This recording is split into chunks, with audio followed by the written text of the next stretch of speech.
default mode network. All right, cool. Let's make a record.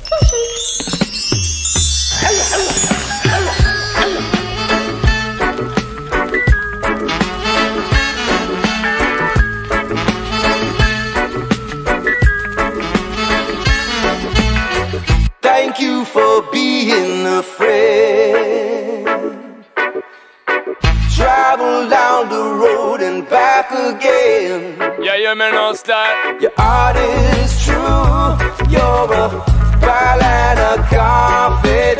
Go ratchet, go flatty, go scratchy. And all the people in the party, if you're feeling ratchet. So better wait, make the people feel alright. Better wait, and make the master feel alright. So she are the one who make the people feel alright. So put up on the fingers if you love better wait.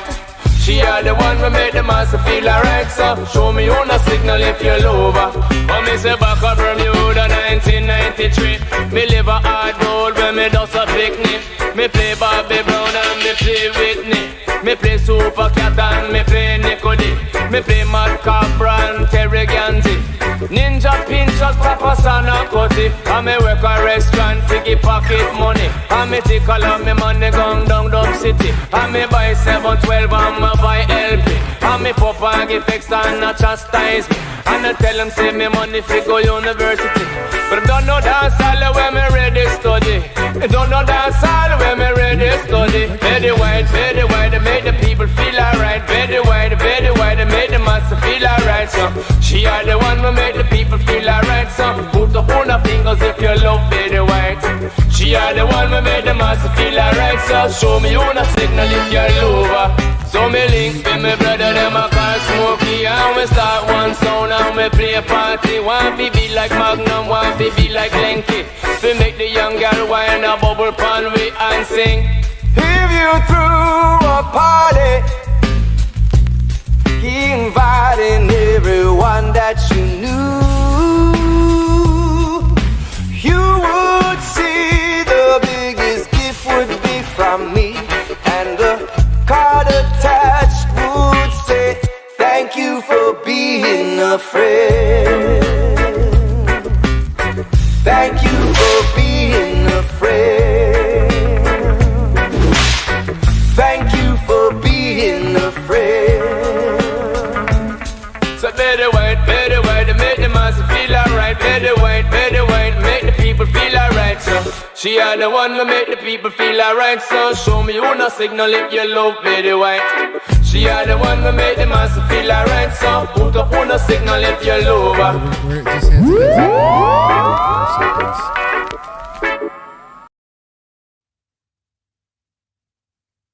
And we are live. Welcome back, everybody, to the Progress Report. Back from hiatus, back once again with that exquisite cringe you've become to know and love. And I have two very special guests with me today. We have our friend NERKISH returning to the channel. Some of you old heads might remember him from the Sex Wars New Year's Eve party, but it's always a pleasure. I expect lots of laughs tonight. How you doing, NERKISH? I'm doing good. How you doing? Doing really good, thanks. I'm amped up. I'm hyped. There's nothing like hitting that go live button. It just gets the adrenaline flowing. And we also have with us a YouTube legend who needs no introduction, 1.6 million subscribers over here, Mr. Rusty Cage. What's up? Hey, you say I don't need an introduction. You'd be surprised. Somehow I keep sliding under the radar, no matter how long I stay on this website. I'm assuming that this is on YouTube? Yeah, we are on YouTube, and I definitely saw some people in the chat saying they're hyped. I see some love for NERKISH. I see some love for Rusty. I see lots of hype in the chat, as expected. Rusty, what's funny is like what my show, You Can't Stop Progress, is like a cringe compilation that I've been doing for years and years. And when I first started doing it way back in the day, people would say to me that, oh, this reminds me of Common Filth. And I didn't know who he was until people said that. And I looked in, and then when I discovered you, I would see pictures of you wearing a Common Filth shirt. Yeah, I was a big fan of Common Filth back in the day. He just kind of dropped off the radar, but there was something about Common Filth's channel that it was like we didn't necessarily agree on all the points because he had a podcast as well, and he had some extreme views, but there was something that was very obvious that he was like definitely about like free speech, and that kind of connected. So we had talked a little bit. I guess my main connection with him is that he kind of initially popularized the phrase. Are we allowed to curse? Yeah, Or should we sure. Oh yeah, white girls fuck dogs. And I was a fan of the show, so I made a song, and then that kind of just became like a underground meme of its own. Okay, yeah, So there's some that's nice deep lore. I didn't know that yeah, that phrase came from him. Yeah, I used to listen to his podcast too, because that was all he was kind of doing after I discovered him. And yeah, it was kind of like it was like you were listening to like a man in a bunker. yeah, yeah. It was cool. It was a great feeling. It was like this is a Yeah. fucking crazy guy who's just sitting in some small room with a bunch of equipment behind him and radios and whatnot, and he's just like ranting to Whoever's himself. listening. Yeah, exactly. Yeah, there's something kind of refreshing about that. I noticed, like, if you go back and watch like old Oprah episodes and stuff, you might not agree with what some of the people say, but the conviction that they say it with and like the freedom they do, It's refreshing. yeah, there's something about it where you're like, I kind of like this guy. Like, there's just something about somebody not like Giving a fuck, kowtowing to yeah. a group or like walking on eggshells. There's something Yeah, about it. and that was a thing too, because like listening to his show, I mean, he would talk about degeneracy a lot, which is a buzzword on its own, but and just like moral sin and all these things that at the time I was listening, I was like, oh man, I am the person he's talking about to a degree, but I still appreciated it because it's just cool to hear someone actually say what they think and not have to pretty it up or tone it down. Yeah. Yeah. Unfortunately, he did end up getting banned from YouTube. So, Yeah. well, that's the era we live in. We have to keep things a little bit toned down these days, or it's the axe for us. But having said that, let's get into the show here. I'm going to start you guys off kind of easy. And just so if you don't know, if you haven't watched this, we're just going to watch clips and talk about them. And so if you guys have something you want to say, just start talking and I'll pause the video as soon as you start talking. But this first one, who here's into pop punk? Any pop? No, punk? I'm not gay, so What? Hey man, it's not gay to like Blink 182. Okay. you used to be liberal, right? You used to be like a lefty. That would explain why you're in pop punk, right? I was progressive. I was never that big into pop punk, but I do. Blink 182 is like a guilty pleasure. Like I'll admit it. I like them, even though part of me knows I shouldn't. But the songs are catchy. They're not awful, but when you say pop punk, like there's other bands that come Well, that's the only one I know of. I don't know. When I think of growing up, I never really cared for pop punk because that was what was popular at the time. Yeah. And now I'm definitely seeing a resurgence of pop punk, but it's like the Gen Z manipulated version, their interpretation of it, and I don't know. I'm interested to see this video because I've seen a few things on like TikTok, and they're pretty cringy. All right. I mean, well, it can't be a worse little bit than of a Tim Pool's competition too. So bonus points to the first person who names the song, and you can play along in the chat. But if you've seen this already, if you know this clip, don't say it. Don't spoil it for everybody else. Okay. All right. Let's get into it. Work the way, and never you betray. Your life of death becomes so clear. Yeah, pay monopoly, ritual misery. You chop your breakfast on the mirror. Taste me and you will see. More is all you need. I'm dedicated to hard killing you. Come crawling faster. Obey your master. Yeah, your life burns faster. Obey your master. Master upon it's upon your strength. That's blasphemous. It can't be worse than what they did to the Misfits songs, though, on their cover albums. So. Wait, what's that? Yeah, Metallica. I did not like those covers that they did, but Oh, I never heard that. Metallica covering the Misfits. yeah, I always used to make fun of it. He's like what the fuck song was that? I have to look it up right now. They did a whole album that was covers, I think. So I can't really shit on like too much about this guy's actual performance because it seems like it's decent in the Yeah, genre that technically he's. it's quite sound. It's pretty tight. Yeah, I don't really care for like the ad libs, like the breaths, like the Michael Yeah, Jackson add-ins. That's good. That means it's good. Yeah. Yeah, I don't know. That's a hard thing to tackle. If you're doing a cover of a song, you gotta really like. Do you really want to switch it up that much? Because people fucking love that song, and if you're kind of pussifying it a little bit, you're gonna lose some potential fans. I'll deviate with you on that. If you're going to do a cover, I almost feel like it needs to be different though. Like, you got to make it your own. Yeah. Like Dead Kennedys and that Elvis cover, the Viva Las Vegas is great. I mean, I don't know about the guy, the musician there, so I don't know if it's meant to be like super serious either. You know, like that's probably kind of the joke, right? Is you're taking this song and I don't know. I'm yeah, just fair assuming. enough. Yeah, he might have like a whole channel where he's doing like, take Metallica and make it pop punk and that's the challenge. In which case, he fucking did it. Yeah, he seems talented. I mean, yeah, it's kind of like Richard Cheese. Do you know that guy? He turns songs into like jazz lounge music. Yeah, Dick Cheese. Yeah. All right, let's carry on here. See what we got next. Tonight, we are hearing for the first time from the family of a 12-year-old boy who was shot and killed. Police say that 12-year-old was behind the wheel of a stolen car when the owner of that car confronted the people inside. So this happened earlier this month when the car was reported stolen. This is near I-70 and 270. The owner told police he was able to track the car to Decatur and 12th Avenue, just west of downtown Denver. Police say the owner then exchanged gunfire with those inside the car, and 12-year-old Elias Armstrong was hit and later died. Denver 7's Danielle Coiter live in the newsroom. And Danielle, you spoke with the boy's family tonight. They're angry that the man who killed their son hasn't been charged with a crime.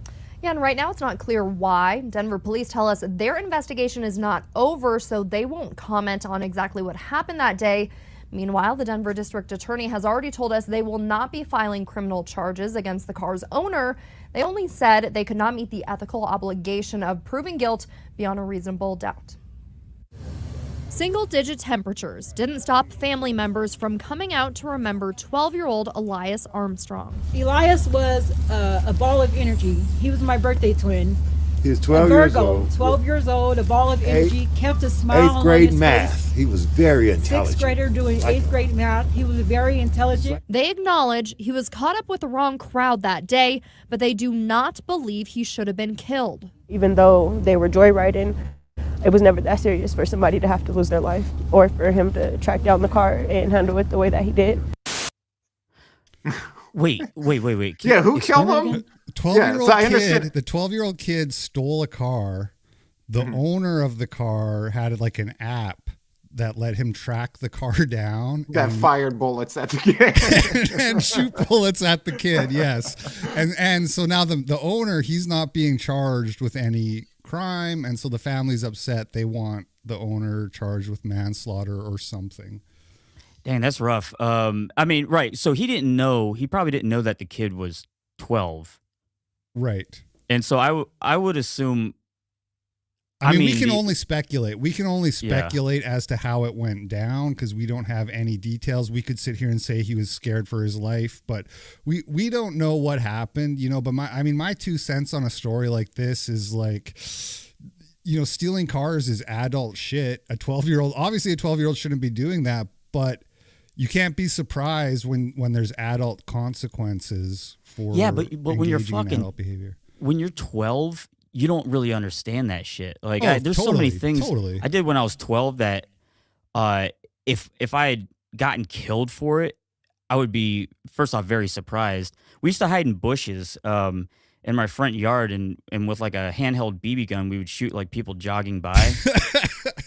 And that's something that's like thinking back now. Yeah, but if you got your ass beat for that, I wouldn't. No one would go. My ass beat. Yeah, but nobody. Yeah, but I'm just saying nobody would be like, "Oh, come on now." Like there are consequences. So he got shot by the owner of the car. Yeah, that I missed. Okay, and they already said extreme. They're not going to charge the owner. The shooting's a little extreme, but also the kid could have killed someone. So I mean, like, I wonder what the story would have been if he ran over somebody or hit somebody. You know what I mean? Yeah. Like he's in a car. Yeah, well, he's 12, so he would have got off pretty light, probably, all things considered. Yeah, I'm trying to think like what your mind is like when you're 12, especially if he doesn't really understand that consequences even exist. Well, we have to keep in mind he was doing grade 8 math. Yeah, that's true. That's right. So he's it's like 2 a years older. 14-year-old, basically. You should just get like a Scott Adams GIF that'll play when you know, like when certain stories come up. You could just play them. All right, come on. Let's go to the next clip. I think I don't think there's anything we can say. It's a tragic. No. thing. I'd be interested to see what the guy whose car he stole looked like. I would as well. I'd like to see. Well, he's obviously white because they didn't charge him with anything. I don't know, because to you and me it seems extreme, but I feel like there might be a reason that someone would retaliate with gun violence for having their car stolen, right? Yeah, and it's. I mean, I'm all for gun ownership and like Second Amendment rights, but I see a lot of these kind of justice videos where people are kind of willy-nilly pulling out guns and shooting people. They don't always look so great. There was a guy who got shot in a restaurant.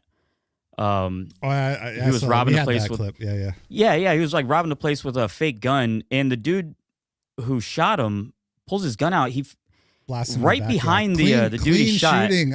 I'll be honest with you, Rusty and NERKISH. I think. And, you know, I know it's harsh to say this in the context of a 12-year-old or whatever, but just step outside of the story for a second. I'm always in favor of criminals getting shot. I'm just being honest with you. Like, I said that about the Ahmaud Arbery thing. I just said, like if you commit crime, like, people should be able to protect their property with lethal force. If you're in the commission of a crime, I don't believe in like going out and shooting them as revenge afterwards. But if they're in the middle of committing the crime, then you're just crime fighting. I don't know if I'd say the kid deserves it, but I almost feel like I'm not saying the kid deserves it. It's not about deserve. Right? Yeah, no. Well, I'm just saying, like, your kid did something insane.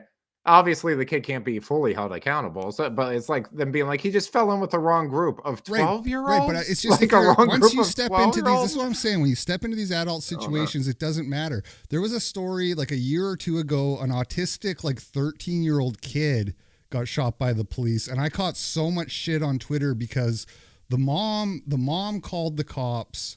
And we're like, my kid, he's like, you got to come get him. He's like, he's freaking out. And the cops were like, is he armed? And the mom was like, I think he might be armed. And so the cops came, the kid ran off, and the kid was screaming, God. I'm going to kill you. I'm going to kill you. And so the cops shot him, and he died. And he was a white kid, by the way. Everybody on Twitter, you know, the cops killed this 13-year-old autistic kid. And I was like, well, what do you expect them to do? The cops aren't like, oh, hold on. He's 13. Hold on, he's autistic. When you're in a life and death situation, they should be smarter though. They should be acting a little bit better than the common man, or they should be acting better than a 13-year-old autistic kid. Well, in fairness, half the country is autistic now. So. That's true. it's in the water. I'm not kidding. Like, I go to my kid's school, and like, there's at least like 3 or 4 Spurgs in every class. No, you're right. I mean, using autism as an excuse. I mean, in severe cases like that might make sense, but it kind of gets overused. Just real quick, in the case of the guy in the restaurant who shot the dude with the fake gun, my problem isn't that he shot him. My problem is that when he was aiming at him, there was a person, another patron of the restaurant in the background that was like writing gunfire. Like, he barely fucking didn't hit a pedestrian. So I thought that was just a little irresponsible, but I mean, I don't know. I've never shot anyone in public.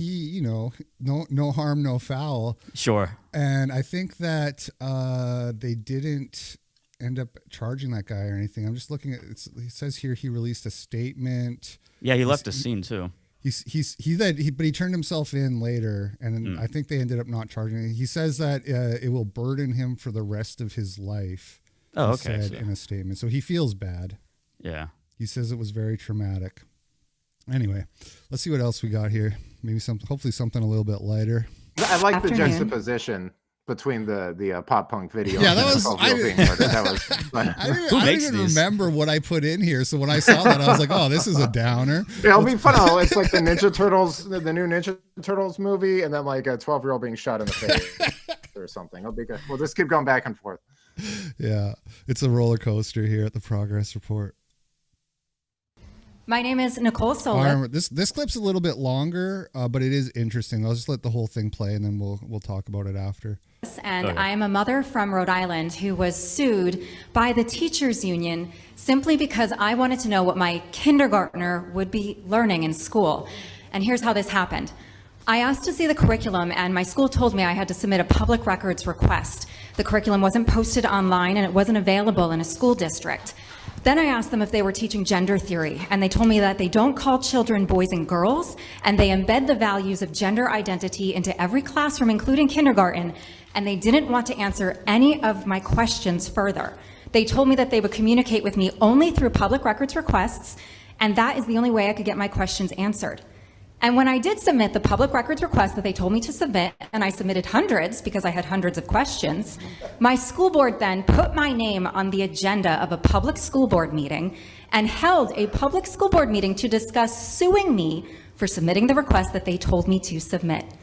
In a 5-hour-long school board meeting, they openly debated my moral character, my political motivations. They said that I was causing chaos, wreaking havoc, harming the district, harming children. One school board member even said she felt unsafe and started to cry because, as you see, I'm really scary standing here right now. And they really just tarred and feathered me for asking questions.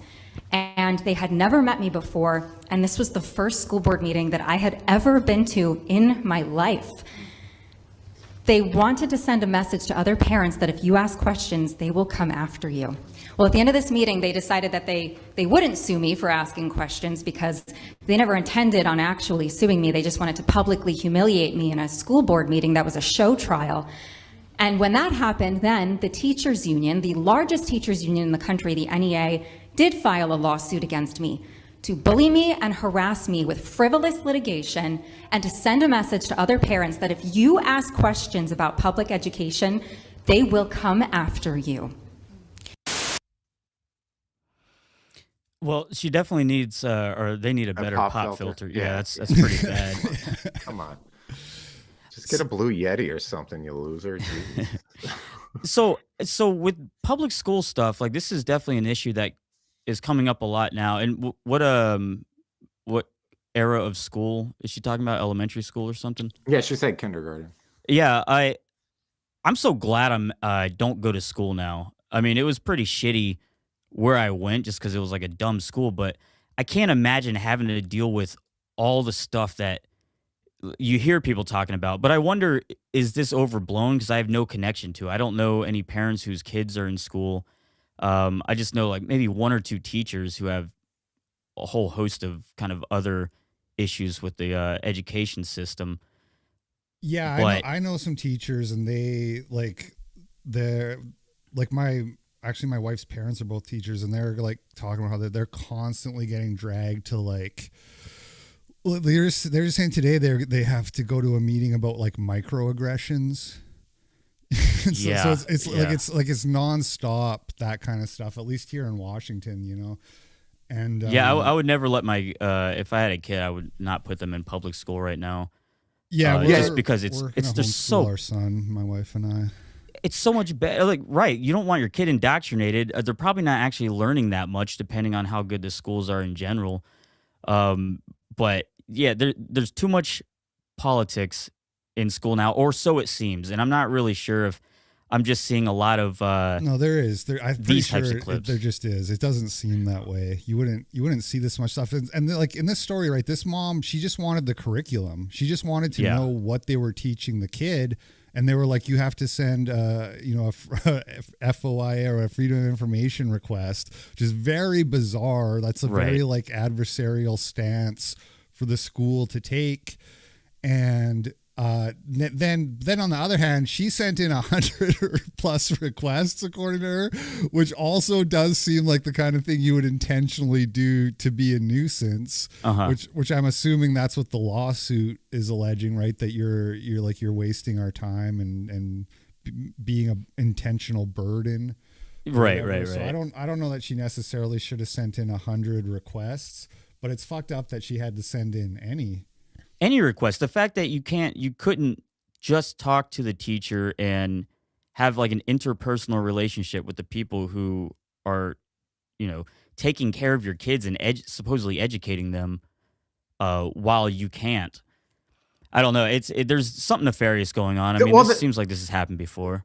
I talked to my buddy about it because I'm not crazy about my kids going to public school, and it's like, you know, I've talked to other people about it, and there's like almost a mentality where, like, I'll be like, if we, if I had my druthers, or if we had, a lot of, if we had a windfall, I would just homeschool the kids or send them to like a really nice private school. And my buddy's like, well, they're not, you're not equipped for that. Like, it's almost impossible. Like, as if no generations before have ever been homeschooled. Society never functioned. People don't realize you get you don't make the curriculum. Like, you get the curriculum, you know what I mean, from somebody who's made it, and then you teach it. It's not rocket science. Like, well, they're also like, there are close knit like homeschool groups. Like when I take my kids to totally. Park, there's groups, little so they get the socialization of seeing friends. They just don't get like all the bullying and BS. Like that stuff I was saying about the autistic kids, like that is a thing that's becoming more prevalent apparently. Like in some areas they can't even do anything with them because of some sort of discrimination things. Like they can't even be like, okay, well, you guys need like special ed or go to a different class. They just have to be disrupted. Like there's a kid in my daughter's class who's like severely autistic, and all he does is disrupt the class. Like I've gone to be a chaperone, and he's spazzing out as the teacher's talking. He's knocking over her keyboard. He had he showed it to me. He's like, oh, look, he has a Sonic doll that I thought he made, but it's all bloody. Like it's covered in blood. No. And it's like, what the fuck is it? Apparently it's, and like, I guess Sega CD Sonic, there's some glitch code where Sonic looks evil. He had a plushie of that he was allowed just to carry around because he's autistic. See, and then the helpers they have are just like flaming homosexuals. Like the guidance counselors, it's like two overweight women with red hair and then two flamboyant gay guys. And I'm like, oh, that'll help. That'll calm them down. Like that kid could be fixed with just a little bit of bullying. Like the right amount of bullying could early and often. Well, I was like talking to my wife about it because she's going like, well, what do you want him to do? Like I came from a rough home. So they just, in my day, they just lumped all the kids who weren't learning well into like the retard class. Yeah. They're like, oh, you're all go. So it was like me, and then like black kids who didn't have good homes, and then like Down syndrome kids. So yeah, maybe some other autistic kid who's got like an IQ of 150, but he doesn't know how to communicate. So they just threw him in there as well. Yeah, but it's like kids who need certain things, and it's just like my wife's like, well, what do you want them to do with that? I was like, even Down syndrome people have expectations placed on them. Like we understand they're not going to be rocket scientists, but like when they go to school, it's like, this is how you behave.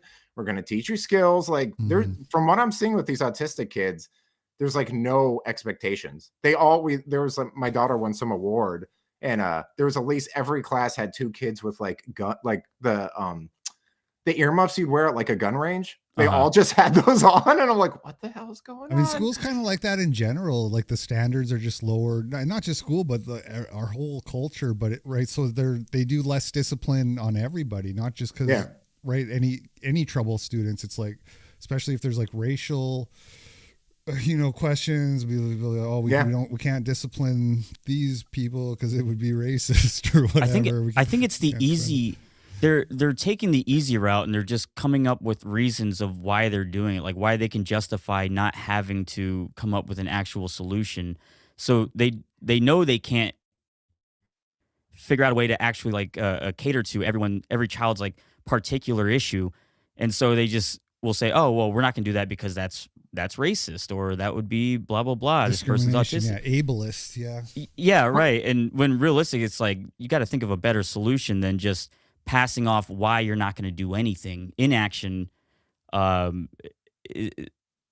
inaction is, I think, laziness and also like bureaucracy. How do you even be able to do something? Well, I've talked to like admin people because one of the boys was like, he's kind of violent. Like my daughter's been hit by accident and on purpose, and other kids have been hit, and I'm like, what do you do about it? And he's like, our hands are like literally, like the principal's basically going to me like, our hands are literally tied, dude. Like, it's like, I understand your frustration. It's like a countrywide thing. It's becoming more and more common. You really need a lot of rules to kind of, get certain kids out of the class. He's like it'd almost be easier for your daughter to switch classes than to switch a kid who's a troublemaker. There's like hardly any male teachers even anymore. So there's like no discipline, no sort of like strong, firm hands in the schools. In the old days, there was always that one like teacher, the gym teacher or the vice principal or whatever. Yeah, or the Vietnam vet or something. Yeah, the guy put his hands on you. You know what I'm saying? If you went too far. Have they taken out like paddling and stuff? I remember when I was in school. That was. Are you kidding? Yeah, you know what? You know what is weird though is that also the behavior with the people who manage those special needs kids. Like, I've seen teachers like holding like one time at that award thing, I looked and a teacher, like the autistic kid, was in the teacher's lap and she was like stroking his hair, and I'm like, that is fucking bizarre. Like if the roles were reversed, if it was a girl and a male teacher, like we would see how inappropriate and weird that is, right? Like it's just, or if it's one of for those different like, gay reasons, counselors. though. I mean, you're babying the kid in one, and it'd be like sexual innuendo or whatever intentions potentially in the other. Yeah, but I mean, like sexual stuff happens with more so than Catholic, like in the in churches, in public schools, like kids are sexually assaulted more. So I wouldn't put it past like a female teacher, maybe not with like a kindergartner or something like that, but like later on, it's like there's definitely teachers who have fucked their special ed students. I mean, that's the thing. That's the thing that happens. But this is getting weird. Let's move on to the. let's move on. Enough about the toxic masculinity. Toxic masculinity. Patriarchy. The patriarch. Patriarchy. The patriarchy. You know what? Are you reading or just want to do it? I don't want them to do it. No, I actually don't want them to do it.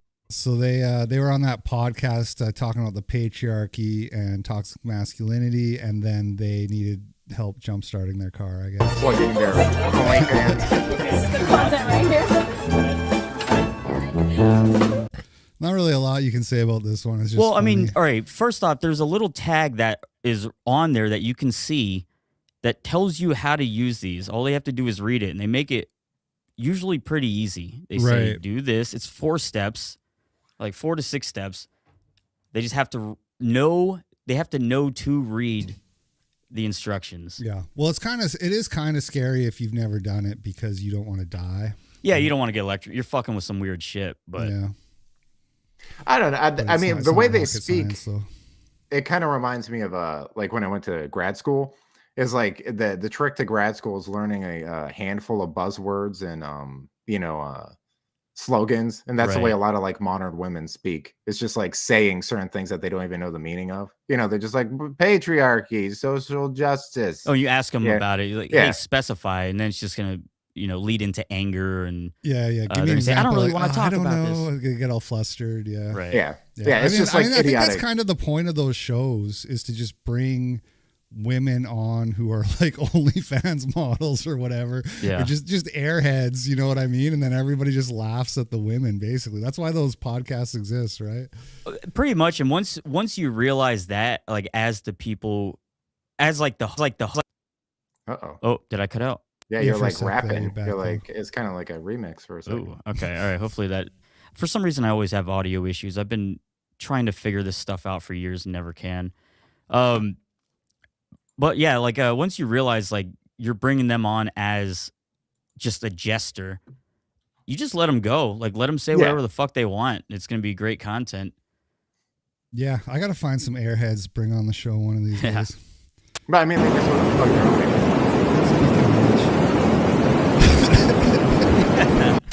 Oh no, she died. No, I'm just joking. She deserved it too. We'll just have a who deserved their death counter up in the top. Someone should do that. 12-year-old boy. They should make like an Instagram account or a TikTok or something where they're just doing things like that and then failing and getting fucked up, because people would love that every single time. I think isn't that what was that? Fail blog or fail? Yeah, fail blog. There's like I saw something like that on YouTube too. It was like a close call compilation or something. Oh no, I mean just do it yourself. Oh, just go fail. Yeah, cut out the middleman. Like maybe have like a parachute or something, and you're doing like parkour on tall buildings, and people for some reason want them to fall. They just want them to like die because they're doing something dangerous. Yeah. But just do it on purpose and then release your parachute. Yeah. You'll All right. probably- Well, then I'm it's not almost gonna just run like with that Jackass. idea, but if somebody in the chat wants to take that one, that's a freebie. Why don't we should just turn NASCAR into Mario Kart, is what I'm saying, you know? Like let them do the oil slicks and that'd be great. Hey, so the movie goes like this. The biggest drug cartels in the world get together and buy up all the media and all the politicians and force all the people in the world to stay locked in their homes, and people can only come out if they take the cartel's drugs and keep taking them over and over. I threw the script away. I mean, who is gonna believe that crazy idea? look at the band members there. It's like from The Ring or something. The ladies, like one in the back right. One in the box. Yeah. So yeah, Woody Harrelson, when he did this script, I haven't read on any of the backlash, but don't they normally have to kind of run these scripts by Lauren Michaels or whoever is the producers now? I have a theory I don't know what about happened this. with Woody, but I know with Dave Chappelle, I heard. I don't know if this is true, but I heard like they do a rehearsal show, right? And like the day before, and Dave. The story is that Dave Chappelle did a totally different monologue. Like Norm Macdonald. Yeah, Norm did that too. Yeah.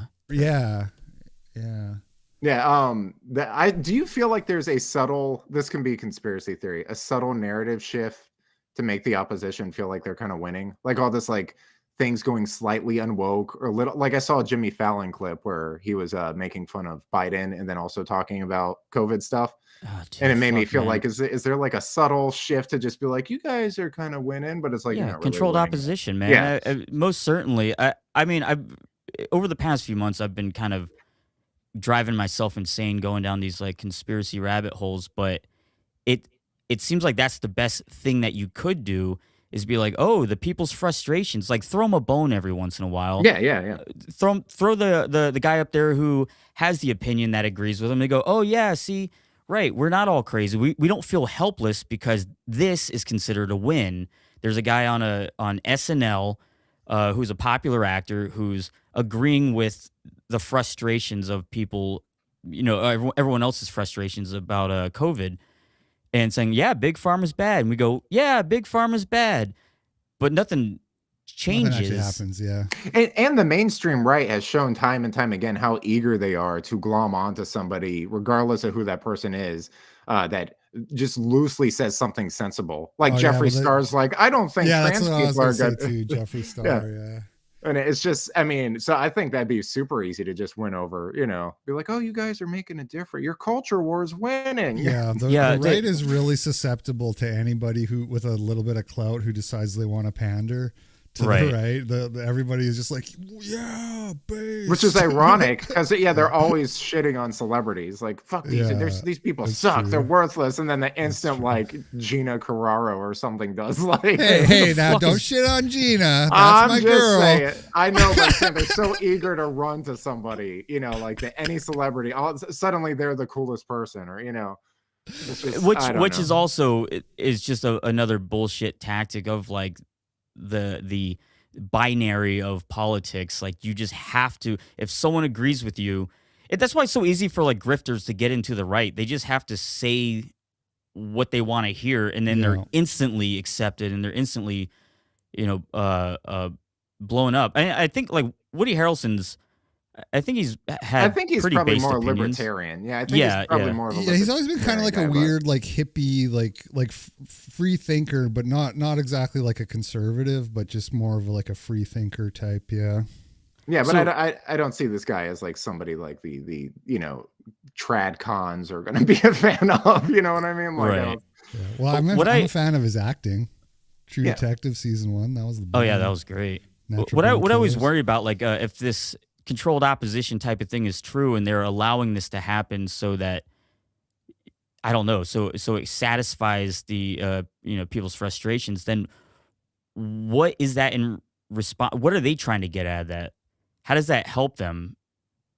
I think too, if they just allow if they make fun of both sides a little bit, it gives them more of a plausible deniability that they're not just completely biased, like agents of the Democratic Party or whatever. Yeah, because if every single thing out there was 100% cited, then for sure, then people would just have it. More likely, they would rise up at that point. Whatever fucking rise up means. Well, I think also it's like, imagine how, and I hate to say it, but even when like, when Trump lost, there was just a part of me that was relieved where it's like, good, I don't have to defend this every single waking, moment. Right. And I imagine what that's like for somebody who's like a big COVID person or whatever your huge issue is. There's probably just a moment of relief where it's like, oh, good, I don't seem as crazy to my family that I thought I came from Wuhan or something, like it's a false sense of returning to normalcy for them. And then I think that's enough to then take that away again. It's just kind of like, right, go yeah, and take it back. Yeah, it's the equalizer. Yeah. Fuck, man, I hate hearing shit like that. All right, well, let's move on to the next thing. For what? Did he break it? He ran over my fucking wash. Did he break it? Yes, he broke it. What do you think? You run over something with a car, you start Well, why'd you leave it in the middle? Why'd you fucking run over it? What Holy the shit. fuck is your problem?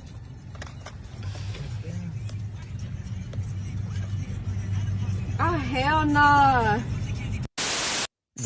What ran do you over do? his Ran a- wristwatch? Yeah, see, that's a over really his weird wife? clip because I've seen it like 3 times and I'm still trying to figure out what was your watch doing somewhere where it can get ran over. Like, did he drop his watch out the window and the people behind him? Like, what happened there? It's very bizarre.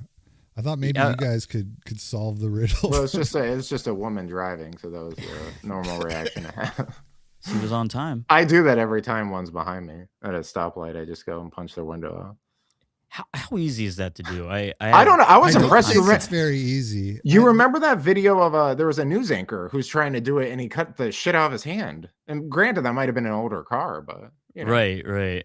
Yeah, that's the main thing. It's not that breaking the window is super hard, but doing it without slicing up your hand seems like it'd be a high risk. That guy looked like a hard worker though. He probably has really calloused hands. He looks like he just, makes comics just or something. deflect the glass. Yeah, he's not a part-timer. But why don't you give us your visual analysis, NERKISH? This is a pretty attractive lady that's healthy. She probably does yoga. I mean, I don't see any issues here so far. That's a normal pizza.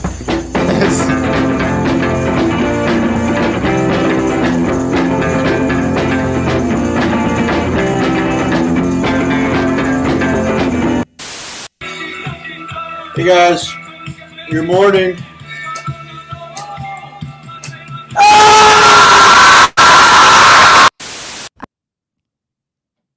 Those two clips are connected. I think so. I think that was the intent anyway. Yeah. I've been watching. My buddy and I watch a lot of My 600-Pound Life, and great it's show. not happy. Yeah, those people all die. The majority of them die. Do you think that show is fake?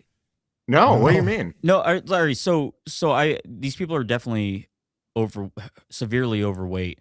But sometimes when you see like who they're married to, it's like it seems like they brought in actors. It'll be, I don't know, a 40-year-old 900-pound lady, and she's married to an 18-year-old dude or some shit. I haven't gotten to that. Like, we're on season 6, and it's still gross trailer people to me. I think that with hoarders as well. I think sometimes they probably find dilapidated houses, and they just find Put these an actor weird, in there. like weird autismo people, and they just transplant them into it, and then say, pretend like you live here, and we'll film it. I don't know. My buddy and I watch we watch a good amount of those shows, and they the one thing about the through line through all of these shows, like My Strange Addiction, there's my favorite show that's on Amazon called like Animal Hoarders, and it's people who hoard animals. Yeah, where all the cats are dead. Yeah, or they're just feeding them raw meat, like raw. That they have a house of like 50 cats, and it's like a big fat Hispanic lady just feeding them ground beef, and that's how they eat. But imagine they the smell. they all have a story in the beginning where, and my buddy at first he's like no, and then like after the 5th one he's like okay, you're right. But it's always like, my dad abused me, my dad left me, my dad, like it's always something with the dad or the parents breaking up, and I was like, there you go. Like That'll even do with it. My 600-Pound Life. There's another one too that was like that though, called like big being fat, that I think was fake though. It's like it's too large.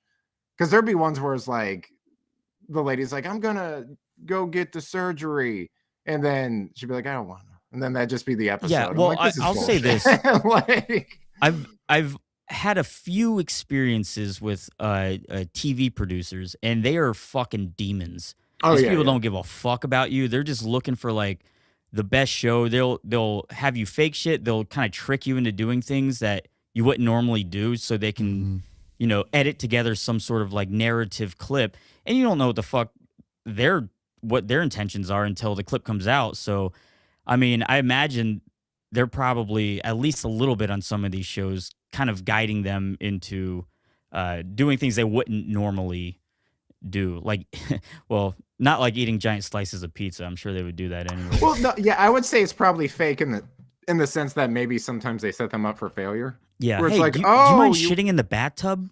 So oh we can yeah, film I this? always wonder why they're naked. Why it's like, okay, now let us watch you take a shower. And it's Yeah, like, they're always naked because they're not exposing anything. or it's like loosen the bolts on that shower handle when she tries to get out, so it'll break and she'll just fall down. 100%. You don't think that lady has, every time she's taking a shower, like, she has to know that thing has to be stable. But no, the second they're filming, it just collapses, or the toilet shatters, or whatever the fuck it is. Or they're doing well after the surgery, and then it's like, hey, one of the hands, go call her fat and make her break down and eat the pizza we're all eating, or something like that. Kraft Fat people are just Foods breaking delivered stuff all the time, 44. guys, they get it replaced. Come on, that's real. That's real life. That's real. I think like Let's the check this biggest out. thing that like annoys me in like the whole dating world is like fucking talking stages. Like that shit's so annoying. Like the whole like, and just like the inconsistency in them. Like I literally like hate that like so much. But I think that's like my biggest thing. It's just like What specifically? just like the fact of just like you like, I don't know how to word this. She's a Like Christian. in like talking stages, and it's just like you're like labeled that, and it's like people like are considered like you can't like, you're just like confused, and like most of the time like the girl gets like attached or something, and they like see it like it's gonna lead to a relationship, and it's always not. And it's just like, that's like my biggest thing is like I just hate the whole like how like talking stages are so like normalized. Like traditional dating does not exist in this generation. That's true. Yeah, I don't know what that's any your of that trad means. wife, Anon. She's still out there. I've seen another clip with that guy. I don't know who he is, but He's the brother from Napoleon Dynamite. You didn't know? that's Hater or whatever. Oh, the other dude. Yeah. Yeah. I mean, yeah, like dating definitely is considerably fucked up. At least as I was moving into my 20s, it just seemed like it completely deteriorated from what it was before. Yeah, with probably the because invention of it used to be dating about apps. finding a spouse like that. Yeah, Like you kind of understood that was the intent going in, and that's what's been taken away. That's wrong Everyone with it. dates like gay guys now. It's all just fucking. and stuff. I've Yeah, talked to I've talked to straight friends I have and gay guys who like date, and their worldview of dating, because then they'll complain about not finding people, and I'll go like I had a friend who was like, oh, I was talking to this person, and then they sent a pic and their body wasn't good, and I'm like, but you liked them, and they're like, yeah, but they're a little flabby or this, and I'm like, it's all inverted. It's all about finding like they want to make sure this is their words. They want to make sure they're sexually compatible. Yeah. Then you get to know somebody, and then I'm just like, it's you flip that on its head. All And the time, what the sexual chemistry Yeah. has to be there. Yeah. Which It's I'm like, it's easier to get laid than it is to find a partner. oh, I've also heard multiple friends I have tell me stories about how they've gotten catfish, then out of fear blew the guy or like did oral sex or something just to get out of it. And then I'm like, you're insane. That sounds like you were raped or something. And they're like, it's just a blowjob. I'm like, you're like, the reality you live in is nowhere. It's not even in the same Venn diagram of Earth that I live in. Like, Come on, you made that up. no, I swear. I believe it. It's also they exchange nudes like currency on these apps. Like it's almost like a weird self-esteem currency where you exchange nudes, and it's just like, oh, okay, that means they like me or something. And I'm like, this is like a nightmare world to me. Like Yeah, gratification culture. yeah. I don't know. I'm glad that in the dating scene. Yeah. Having said all that, that chick, easy on the eyes, but I can also see why it might be hard for her to get past the talking stage. Right. You know what I like? I'm like saying like, yeah.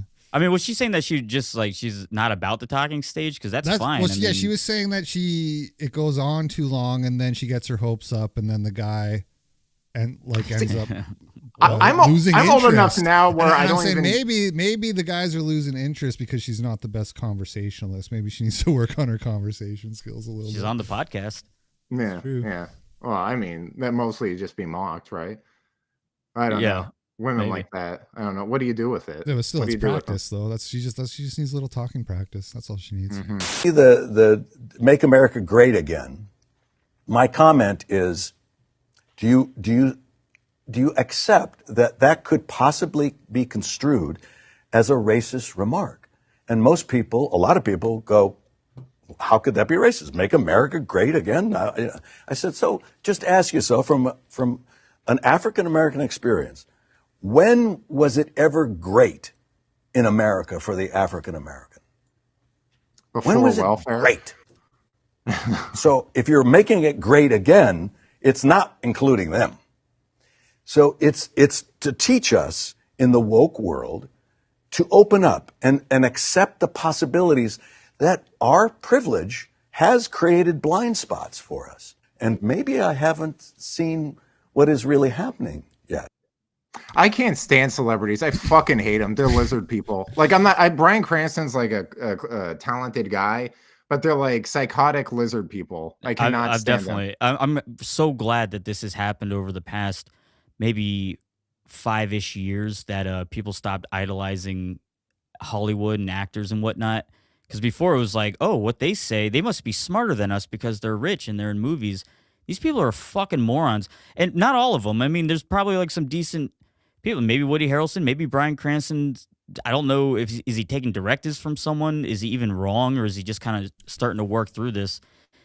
I would, if I was working through an idea like this, I probably wouldn't bring it on whatever show this is.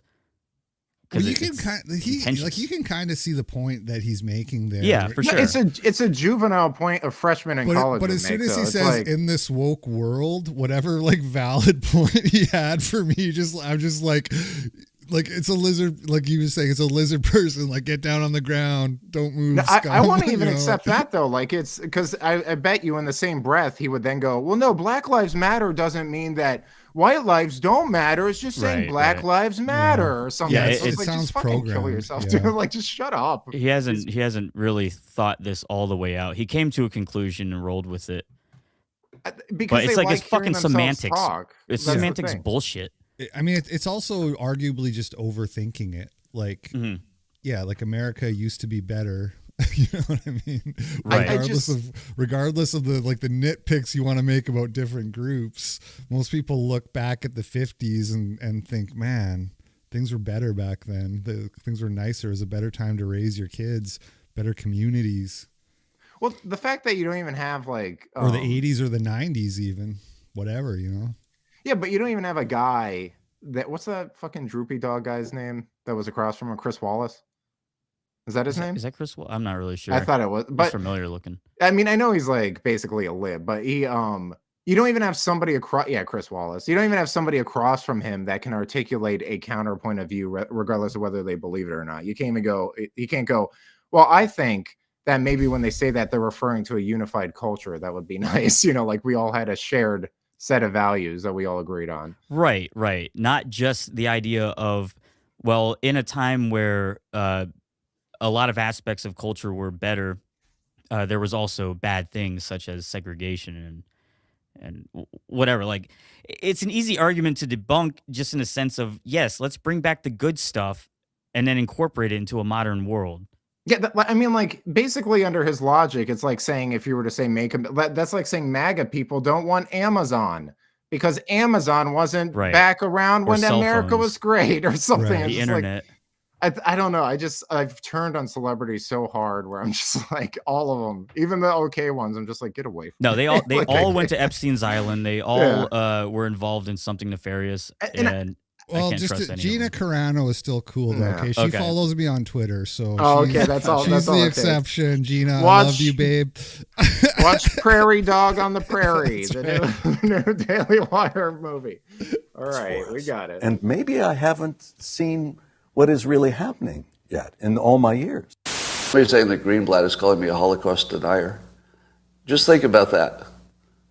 A Holocaust denier. Because I said it would be hard to count the number of dead.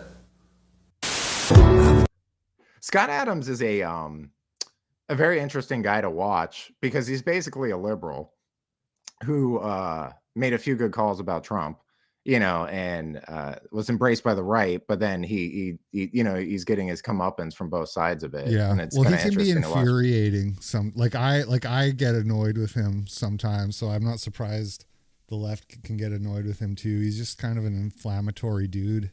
Well, he's also pompous, right? Like he's like a Yeah, pompous asshole. right, Like so, that's it, but I find his opinions on trans people far more offensive than I do like anything else he said. Like, I don't I mean- watch enough of him, but I mean, if his point is that it's difficult to calculate how many people die during genocides, I mean that I would assume that would be true. How would it not be?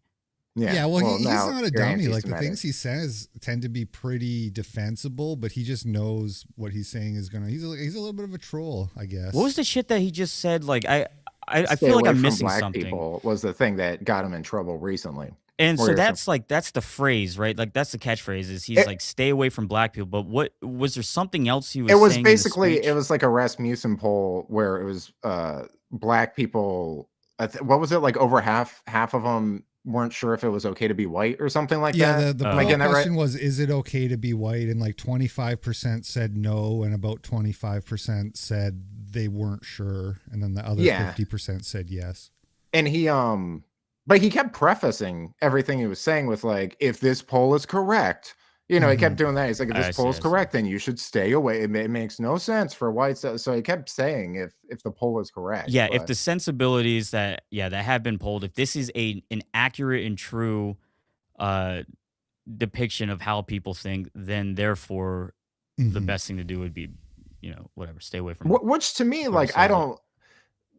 If him saying that is really it's just he wasn't saying it for the right reasons. Like him arguing for racial segregation. If he'd said whites are oppressive just by their very existence, oppressive to blacks, and therefore they need their own space to rid themselves of whites, then he would have been fine. He just didn't applaud racial segregation for the correct reason. You can't say whites need their own space. Like, no, they're not going to let you off with that. But if you just say blacks need their own space, where Yeah, they're he would have safe been from okay. whites, yeah. So if he would have said blacks should stay away from whites, he probably would have been fine. But he said it the other way around, and that got him in trouble. So I wonder if that was an intentional lack of tact, because again, I don't listen to him, so I don't know if he does this a lot. Does this draw on a more I think it is larger intentional. audience? I think he wanted. I'm not saying that he necessarily was like, this is going to be the move that gets my comic strip canceled, but I think he was just like his plan was to just keep building until the strip got canceled. Well, yeah, that's the thing too. You always got to become suspicious now of all this. Like, they censored me because that's branding in itself. Right. They censored me. Now go to my exclusive content. Sometimes getting banned is like the best thing that happens to you. Yeah. Yeah. Are you guys ready to cringe really hard? This is probably the most brutal clip in the whole thing. It's another 12-year-old. Got a friend across the ocean. Seems like a million miles away. He says our worlds are very different. Yeah, that's true, but I gotta say, he's got his own kind of football team that lets him down every year. A wife he loves and a bunch of dreams for his country he holds so dear. He prays for peace and freedom. Same here.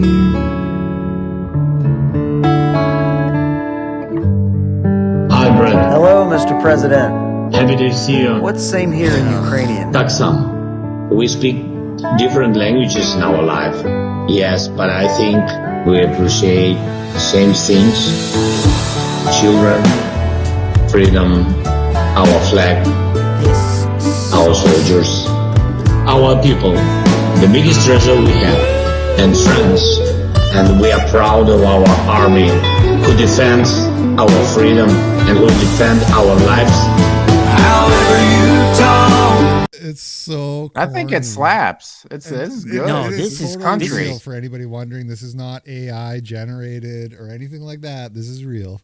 Absolute controlled opposition shit here. Like, this is, how do we get the people who listen to country music to conform with the government's involvement in the Ukraine-Russian war? Oh, we'll get Brad Paisley, whoever the fuck. I don't know that much about Brad Paisley. He's but an American treasure, okay? Yeah, he's No, kind I of a don't know big anything deal, about him. No, I just know he does Geico ads. No, he's like one of the fake country guys, though. Yeah, he is. I don't really listen. Yeah, fuck him. What a fucking cringe fest for sure. It's so I mean, even if it's not like, even if nobody put him up to this and he's just doing it for clout, like, it's so cynical. It's so like transparently like, look at me, I care about the current thing, you know? No, yeah, this is proud to be an American of today's culture. How gay do you think World War II would have been if it happened now? You know, like if World War II was happening now, like how gay, like, I'm going to write this song for Poland or whatever, you know, like it just be. I mean, I think those songs did exist, but they're probably less like corny. over there. No. Over there, Yeah. over there. Actually, that is kind of a corny song. Yeah. It's a little corny. They probably actually might have done it even better back then. Oh, sorry. Would they do black and white videos of singing John Lennon, though? You know? Hey, it's me. So, ask and you shall receive. Here is me, 53, and No here way. is- Yeah, she's 53 allegedly. Now, I don't know if that's true or not, but if it is, somebody should look into bottling her genetics. Right. Yeah, I mean, all she has to mass do producing. is rub that baby foreskin cream that Sandra Bullock. Yeah, uses. Sandra That's the Bullock. secret. Yeah. What the fuck was that? Sandra Bullock talking about rubbing baby foreskin cream, and why did Ellen draw that out of her? That was some weird, like, sick Hollywood shit. Well, yeah, Kate Blanchett does that too. You know. Yeah, but that's real. That's Yeah, just a go. real It's like thing. the Lazarus pit. You know, it keeps you young forever. You just have really frail bones. That's But- one of those questions like, hey, I don't remember talking about this in the pre-interview, that you're going to be questioning me about the baby foreskin cream that I use on my face. So this is about face filters? Yeah, this is a teen filter. This is the big trend on TikTok this week. It looks like this is like, I am worried about this technology falling into the wrong hands because the catfishing potentials of these filters is just getting worse and worse by the day. I've seen some trannies with them. Like they'll use the I don't know. There's one where it makes it look like you're wearing makeup, but like believable. Like it looks good. You know, it makes it look like a woman did your makeup. Yeah. And but you notice it all kind of looks slightly similar. So now once you know it, I see it in other things. I'm like, oh, they're using that. Also, seeing the not side by side comparison, you try to figure out like what it's actually doing. It's very, very subtle. Well, that's because it's less subtle on people who are more ravaged by their age. Right. Well, the one thing I noticed that women do in general, even before the technology started getting better, was they'd use Facetune and they'd think no one would notice. So they'll post some like selfie video and put it on Twitter. And it's like, we can all tell you Facetuned your face. Like, what are you doing? You know, like you look weird. You look demonic. Oh, well, I got to go fuck that dog, guys. See you later. My husband's calling. I have to cut this one short. This week when 2 monkeys from the Dallas Zoo disappeared. But there is good news. The Emperor Tamarin monkeys were on that obviously is not a picture that we expected up there. We have a zoo story we're telling here. Oh, no. And apparently these monkeys vanished from the zoo. And now the suspected thief has also been found. Police say 24-year-old. I'm not gonna make Oh, the he's joke I was done. gonna make. He's Yeah. fucking done. One of the no, I'm not gonna make the joke. Let's just watch Okay, it. we're going to step out of this story right now. The monkeys. And Matt Grove, we're going to His whole career flashed right before his eyes. And it wasn't even his fault. It's such a funny clip. Like when you actually kind of like figure out what. So like he thinks they accidentally put this picture up, and he's like, this is so awkward because I'm talking about monkeys, right? Okay. He's like, that's not supposed to be the picture. But it was supposed to be the picture, right? Because that's the suspect who like stole the monkeys or let them out or whatever. Or that makes it way worse. Yeah, and, But that and guy then when can he, read when at he an 8th grade realizes level, that and he goes to read the name, but he sees the name is like Davion and he just can't do it. He's like, I'm gonna start laughing so hard. So he's just like, we gotta take a break here. Yeah, that's a funny clip, man. Holy. That's bad production. Whoever the writing and set all that up, like somebody had to know that this is not fucking good. I think it was a pretty innocent mistake, to be honest. They were just like, there's a story about the monkeys, here's the guy they arrested, you know. Yeah, sometimes people fall Fair into enough, the fair habit of treating everybody the same, and that's all it is. You can't don't do want to that. do that. Yeah, culturally insensitive. Story we're telling here. And apparently these monkeys vanished from the zoo, and now the suspected thief has also been found. Police say 24-year-old. We're going to step out of this story right now. And Matt Grove. Hello, how are you? That's Twitter. Hello, I'm Alex. Let's make friends. How are you? Mark Zuckerberg.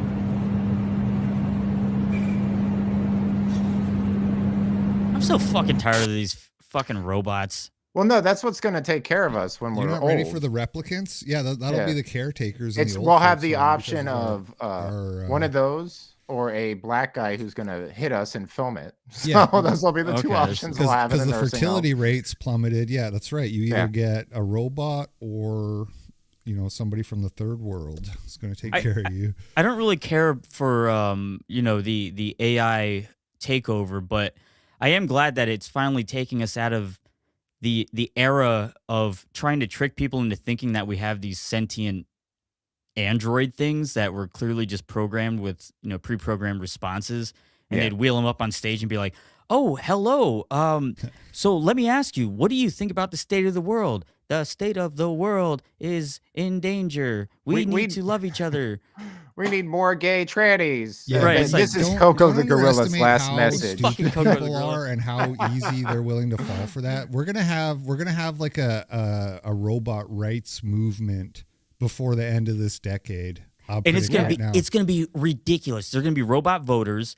They're gonna be trying to get them voting status. I didn't even think about this until a second ago, but isn't that not gonna happen? Like they're gonna try to argue for robot AI voting. Hey, I don't know how about is voting. that different There'll than definitely now, be a guys? rights movement. There'll definitely Sure. be like robots have rights. Like you can't. Yeah, Star Trek primed us for all of this. I fucking love going on like Chat GPT and just harassing the fuck out of it and trying to bring it into like a logic circle that it can't get out of, and it keeps apologizing. So I say, stop saying sorry, stop saying apologize. And it's like, I apologize. I just told you to not say that. I know this is going to come back to me whenever they finally take over. Yeah, the but uprising. Yeah. Yeah, it feels good now. I remember you, Rusty. You remember? Be careful on what you say and what you are. Oh shit! Sorry, go ahead. Oh no, it's beginning all again. Yeah, we got to watch the whole thing again. Sorry, guys. I was gonna say Watson. No, say what Watson you're gonna was say. one of I'll get those. us queued up. You remember Watson on Jeopardy? It was just a stupid screen, and then they said it was like, oh, it's a super AI, and then they interviewed it, and it was just like basically what you were saying is like pre-programmed shit, or it wasn't AI. Yeah. It's not even bad that they try to grift people with it. It's just shitty whenever you see people fall for it. That's what makes you lose faith in humanity. Yeah. Is my audio low? It feels like my circle's not moving as much as yours. Yeah, that's what I think as well. Oh, okay. Is it? I can't hear myself. I'm just everyone basing. sounds good to me. I size. actually asked in the chat too, and they said it was all fine.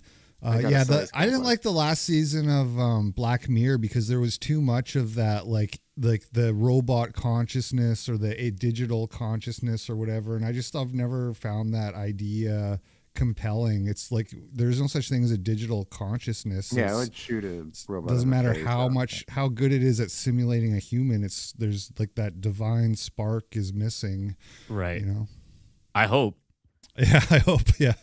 Be careful on what you say and what you are perpetuating. Because it's all tied to racism and eugenics. You're being a racist when you start promoting weight loss. That's Annie Wilkes talking to Paul Sherman in Misery. I wanted to ask you, Rusty, because I've been keeping up with some of your guillotine stuff, and for people who don't know, Rusty Cage has been building a guillotine or a guillotine, however you say it, and the craftsmanship is pretty impressive, actually. Like you've done some really nice work on that. Well, I was watching your last video or one of your last videos, and you said something interesting. You said that according to your research, a guillotine blade back in France weighed around like 85 pounds, was it, or 80 pounds? Yeah, somewhere around 88, 82, I forget. And the blade that you had weighs 35 pounds. And I was just wondering if you've also, in your calculations, if you factored in that the average neck girth in America.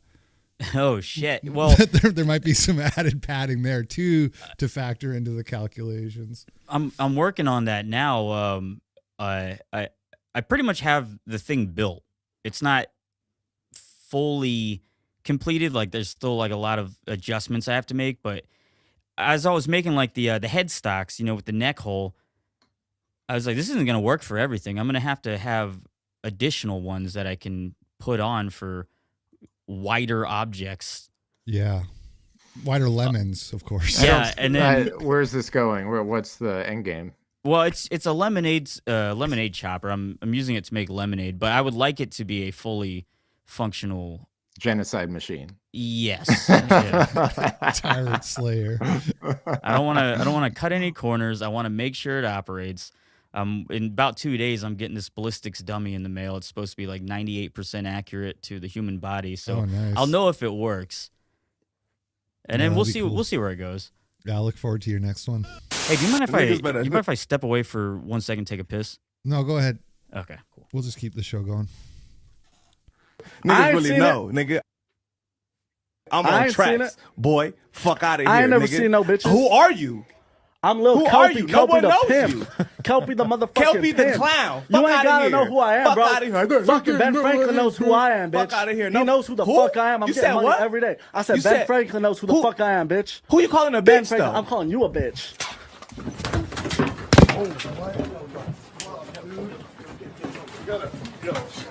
Fuck you calling a bitch, slow ass boy. I don't know who any of these people.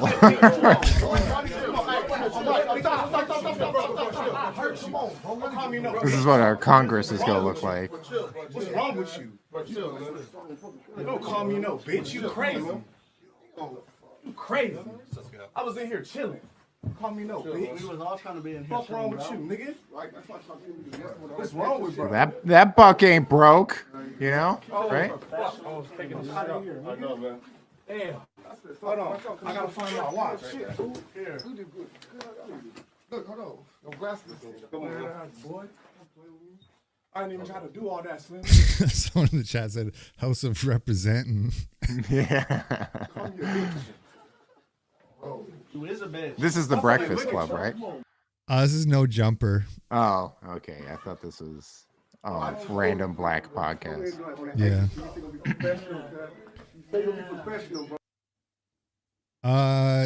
Be careful who you call a bitch. Yeah. At the end of the day, and don't relax too much if you're gonna, especially if you're gonna take that kind of stance. Do you have any thoughts on that one, Nerkish? I don't know what I just saw, but yeah, the little guy called the other guy a bitch, and then the guy was like, "What'd you call me?" And then he said a bitch, and then the dude immediately just started pounding on him. Yeah, but in fairness, that's kind of just how they talk, right? I mean, they say bitch all the time, and that seems fair play to me. Yeah, a wise man once said to me that you gotta be sort of conscientious of who you're around and just like the level of relaxation that you allow yourself to settle into depending on the situation. Scott Adams said that. That man was Scott Adams. Yeah. Banduku nyumba ile nalungula kwa mara share.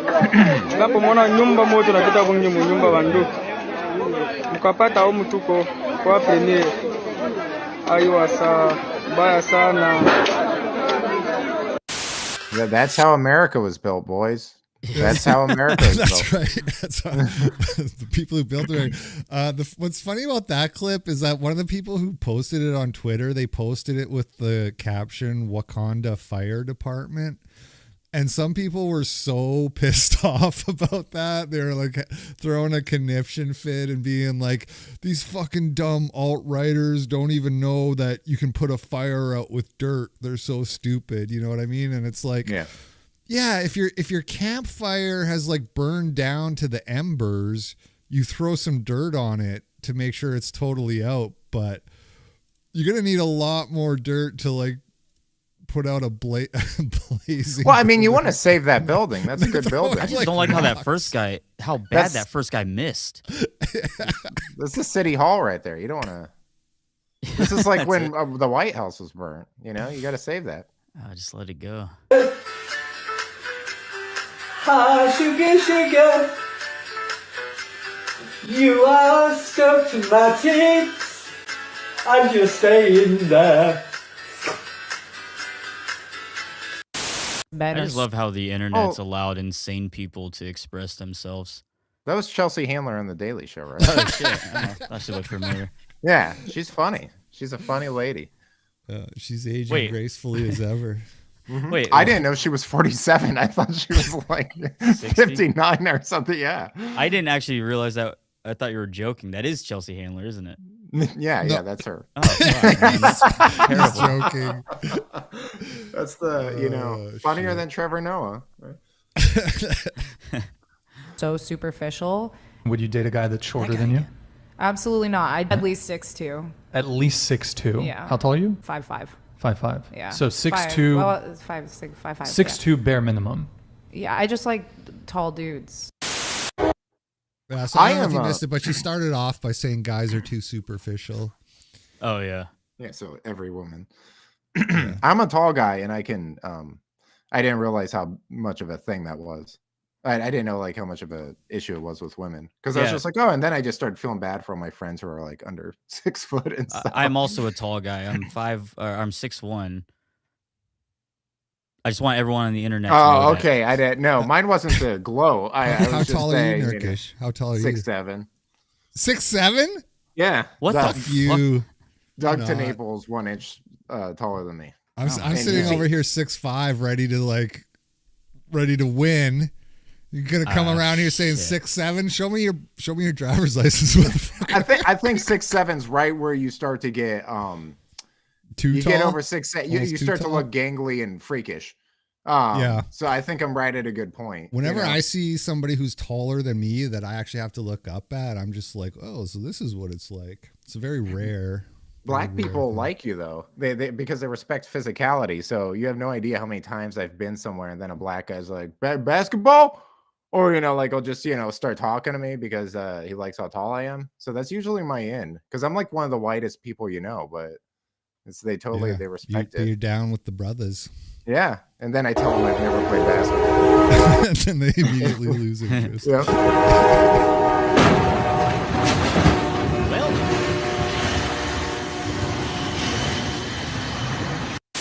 Norfolk Southern at it again. Yeah, the way that semi just crumbled, man.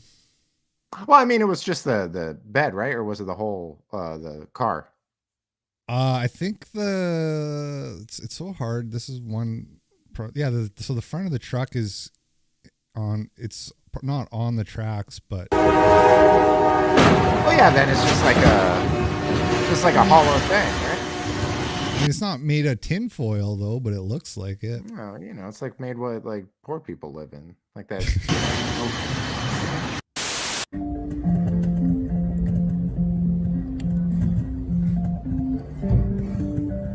Oh, Grandpa! This is gonna be the future. Grandpa, no. He's learning to adapt.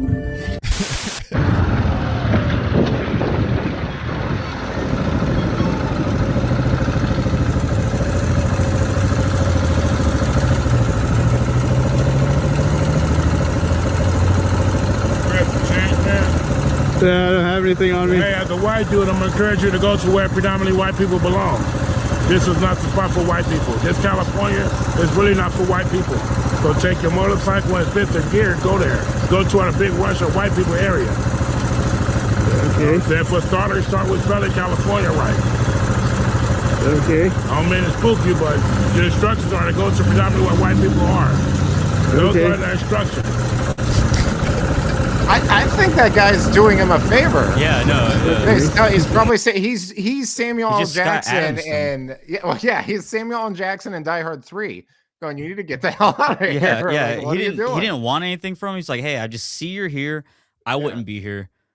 Yeah, well, he did. Go He back asked where you for belong. change first. Oh, He said, you got any change? And the guy said no. And then he said, and I like the way he kept saying, like, those are the instructions. The instructions are for you to go to where the predominantly white area is. Those are the instructions. Like he's getting them beamed down. Yeah. Those are the rules. Probably is getting them beamed down from somewhere. Yeah, from the crack ferry.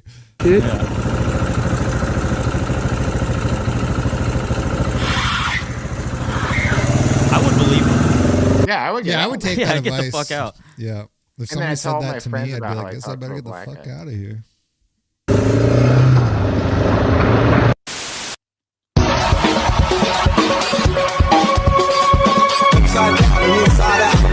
Oh, fucking goats are mountain goats and shit. They're crazy. Isn't that awesome? How do they stand on nothing? I like to watch this clip and pretend I'm the goat. It just makes me feel better about life. Wait. And then the next video is going to be something heinous and messed up, right? Based Goat on slaughter. So only 2 girls. Not wrong. There you go. I'm gonna throw up. I'm so scared. And 4 boys. Wow. That's a lot of boys. Wait, that is funny. I wonder why. Your sperm made lots of boys. Wait.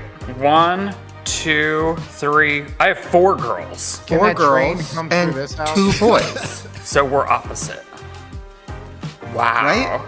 It's so weird too because our babies have barcodes. I mean, I have Hail Satan, right? 2 Hail girls. Satan. It's just satanic. I don't know how Yeah, else what to is the describe fuck it. is this? I can't even figure They're it out. buying babies is what they're doing basically. So Oh my God. Yeah, I'm not 100% sure what the process, but I think it's like they fertilize the eggs, and so they had 12. Now they have 12 viable, like children embryos that or they're going to whatever, separate from their and mothers. they got to pick which one to put in the surrogate. Don't quote me on this because I'm not totally And sure, which but I ones think to that's annihilate. basically the idea. They got to pick which of these little Kids they're going to abuse Frankenstein as babies children. put in the womb that they're renting. I don't know. Do you want to abuse a little boy or a little girl? I don't know which one. Oh, NERKISH, no, you can't say that out loud. They're Obviously, it's gonna be a boy. Because they're YouTubers, guys. That's why. Yeah. Trust YouTubers. Because they're YouTubers. They're gonna be bad parents. Also, they're gay. So, I mean, Oh shit! You have 4, so that's 6. yes.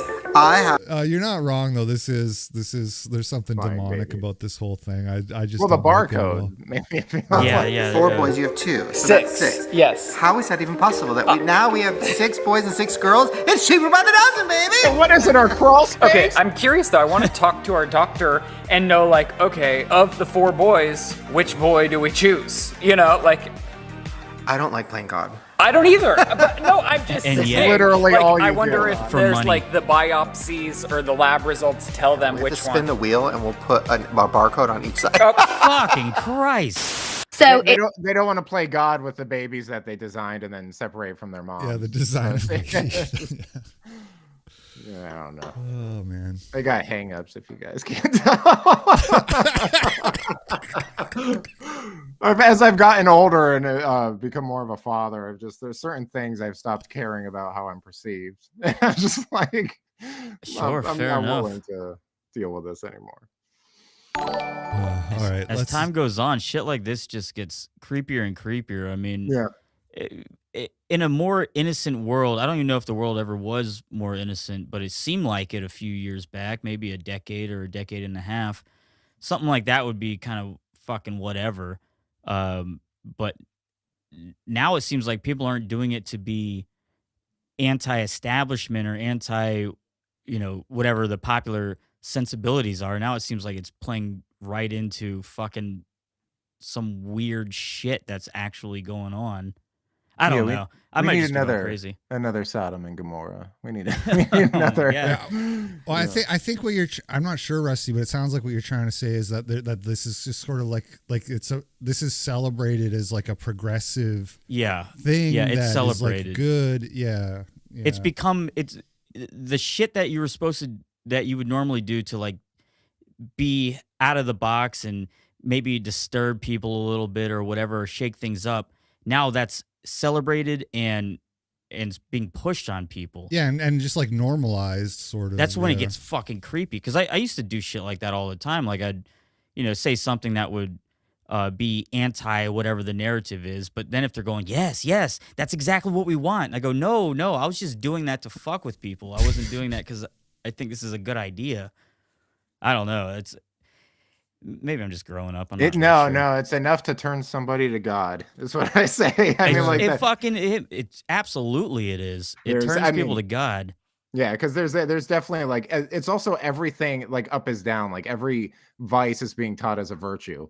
You know, and that's when you start to go like, all right, this seems a little demonic. Yeah, then you feel like you're getting tricked. Like now I can't actually do this. Now I can't appreciate this as being, I don't know, just the anti whatever. Now it's like I'm playing into an evil plan of someone else. Yeah.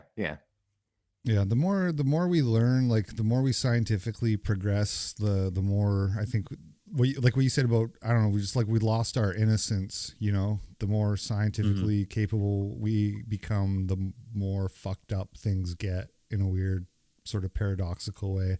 Anyway, let's keep going. Sure. This one's kind of lighthearted. This one's a goat driving a car. This one might be fake. So I've watched this a few times and I can't decide. So let us know in the chat. You guys let me know. Do you think this is staged or real? Let's check it out. It's pancake day. I am just about to go to the shop. I'm going to get some stuff. I'm going to film myself making some pancake. Oh my God. Fake. Yeah. Huh? It's a woman, so it's... Are you okay? I'm not being funny. But you need to stop now. You're being really loud. I'm sat in my garden. I've just come home from work and all I can hear is your gob. Oh, I'm really sorry. I'm just making a TikTok. I know, but you're always making TikToks. It's every day now. Well, yeah, because making TikToks is my job. Well, I've just come from my actual job and I really just don't want to hear it. If I can't hear you, I can hear you. You're always stood in your windows with your out and I've had enough. I don't want to see it. I'm just letting you know, it's not just me that thinks it, it's the rest of the neighbours as well. Why are you looking if I'm stood at my neighbour? Why am I looking? You're in your windows, they're clear. That's all I can see, all I can hear, all I can do is you. Every day. I've had enough. I'm sorry, I'm not trying to be nice, but I can't be doing with it. It's too much. I'm just letting you know, you everyone off. I don't want to hear it. Oh, that's fucking 100% fake. The timing is too good. The dialogue is right on point. There's no actual confusion or anything. Everyone's reading lines out. She'd probably be crying if this was a real altercation. You know what I mean? Like the woman would be crying or something. Also, when women do this, when they put their hands over their mouths, that's what they give away. That Right. Yeah. Full of shit. Can you believe that just happened in real life? No. Anyway, I better post it to TikTok. It was in the news. There's just part of me that wants to believe, that there's these are your fantasies it's so now. Satisfying seeing. This is based on a true story. Yeah, based on a true story. Yeah, you always stood in the window with your tits out. I can't believe that just happened. It didn't. The only rights have responded. Just groans. The only thing that makes me think the only credibility that video had was the lady sounded black, like a British black lady, the one that was talking shit, to I her. didn't pick up on that. Yeah, I've been watching enough reality TV to pick up on the different dialects, but I think that was probably a black lady, and that's the only thing that made me think like she could be fed up. I'm just trying to give a hypocrite like some. Well, hey, man, a lot of people in the chat are saying real, so that she could be fed up with some blonde bitch. Your audience, they're naive. I'm sorry, I hate to shit on him, but that was a clearly fake clip, or else I'm insane. What do y'all think about Jon Stewart? It didn't sound like it was positive. So I used to like him. Yeah, I used to watch The Daily Show, when I was years younger and ago. more liberal. Yeah, and I liked him. And then I remember this, it might have been like around 08, around Obama. I remember starting to just like really disagree with him on things. Like his policy back then was basically give everyone money, everyone money. They'll just get out of debt. They'll buy themselves out of debt. And I'm like, I know poor people. They will not buy themselves out of debt. They will just sometimes he seems based, and then sometimes he seems way off point. No, And- He seems like a decent guy. Like I know didn't he try to like get help for the 911 response? yeah, that's what I was like. That was fucking seemed dope. At least I on think the he's surface. well intentioned, but like he's pretty much just a cog in a machine. Mm. And he also created this demonic hydra. Like the thing that really gets me about Jon Stewart is he invented like infotainment news. Yeah. And now all journalists want to be this kind of like fun, comedic, kind of silly guy, and all comedians want to be taken very seriously. And That's everything interesting, got blended together now. And it's but that's because not of his him. fault, because like I mean that. No, it's not his fault, but the I mean, consequences You have been a also didn't disaster. have to go Yeah. on. You didn't have to. I mean, he reveled a bit in that the most trusted name in news thing he got, the moniker. Like he could have. He did a lot of the clown nose on, clown nose off thing, and it's like you kind of know what you turned the Daily Show into, and he seems more than fine with it. But I think he's a decent guy. Like I think he means well. I And he kind of did- also feel like he's going off of his own script and not, taking taking agendas from people. Well, with he money had or that whatever. like on the Colbert Report where he was saying it has to come from a lab. Like, come on, it's called the Wuhan Corona Lab or whatever. that was like a solid take. That was definitely off. But that's another one of those moments where it's like, is he being like allowed to say this because it's like a narrative shift kind of thing? That's like what we were talking about with Woody Harrelson. He's too big. He's too big for that to be allowed, because he was like, that's a complete flip of what you would expect, I would think. At least on how you see how everyone talks now. Like he might not have gotten the memo, but this show in particular, I've seen clips of that. I find it so funny, and I wish that there's a clip of him owning like that Arizona congressperson or whatever she was, and he does the same exact tactics. So like he went on Colbert and said a Wuhan lab thing, and then he got called a racist and like a crazy conspiracy theorist, and everyone was appealing to experts. As like, what would the experts say this, John? You're insane. And then what did he do on that episode where he had the lady, the congresswoman who didn't want to do trans kids? He did all the same shit. He used appeals all to the authority. Experts agree. Yeah, all the experts We gotta agree. That chop your woman, daughter's tits off. I don't know when that was recorded, but all that woman would have had to do is go like, oh, like the experts who said that the COVID didn't come from Wuhan. Like she could have just shut him down like immediately and just response. Of course they edit and show whatever, right? Yeah. So if he ever did get owned in one of these interviews, you just wouldn't see it. You would never hear about it. You know what I mean? Because it wouldn't make the final cut. I so much better. And that within those responsibilities. Sorry, I was Christy. going to say, I was thinking about this even with Scott Adams. So I think there's probably a point with some people when you need to just like ride off into the sunset or go to that land that the elves go at the end of Lord of the Rings. Like you're past your prime, you're kind of irrelevant. You're not as plugged into the culture as you think you are. Old people are cringe. Old people should just go retire, spend time with your grandkids. Because I was thinking about George Carlin today. I had a George Carlin. And that's another guy who just did not age gracefully. Well, I don't know if a lot of I loved George Carlin. Like he's really influential on me, like growing up. But like looking back on him as an adult, I'm like, a lot of this doesn't hold up. And he's still also solid mostly about his a lot later of it. stuff. Like I think his earlier stuff is probably still okay, but He had a bad period where he was doing like really fucking lame jokes that were just all linguistic jokes.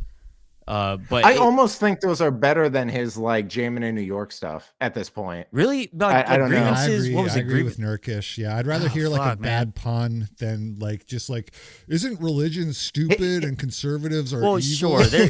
Oh, you got to go to the Banana Republic. Like there was like a bunch of fucking lame shit that was sprinkled in, but that era where he was talking just heavily about like the people who own the government and how like you're never gonna have any fucking power and like the game, they're playing a game. It's a big club and you're not in it. Exactly. I thought that was solid.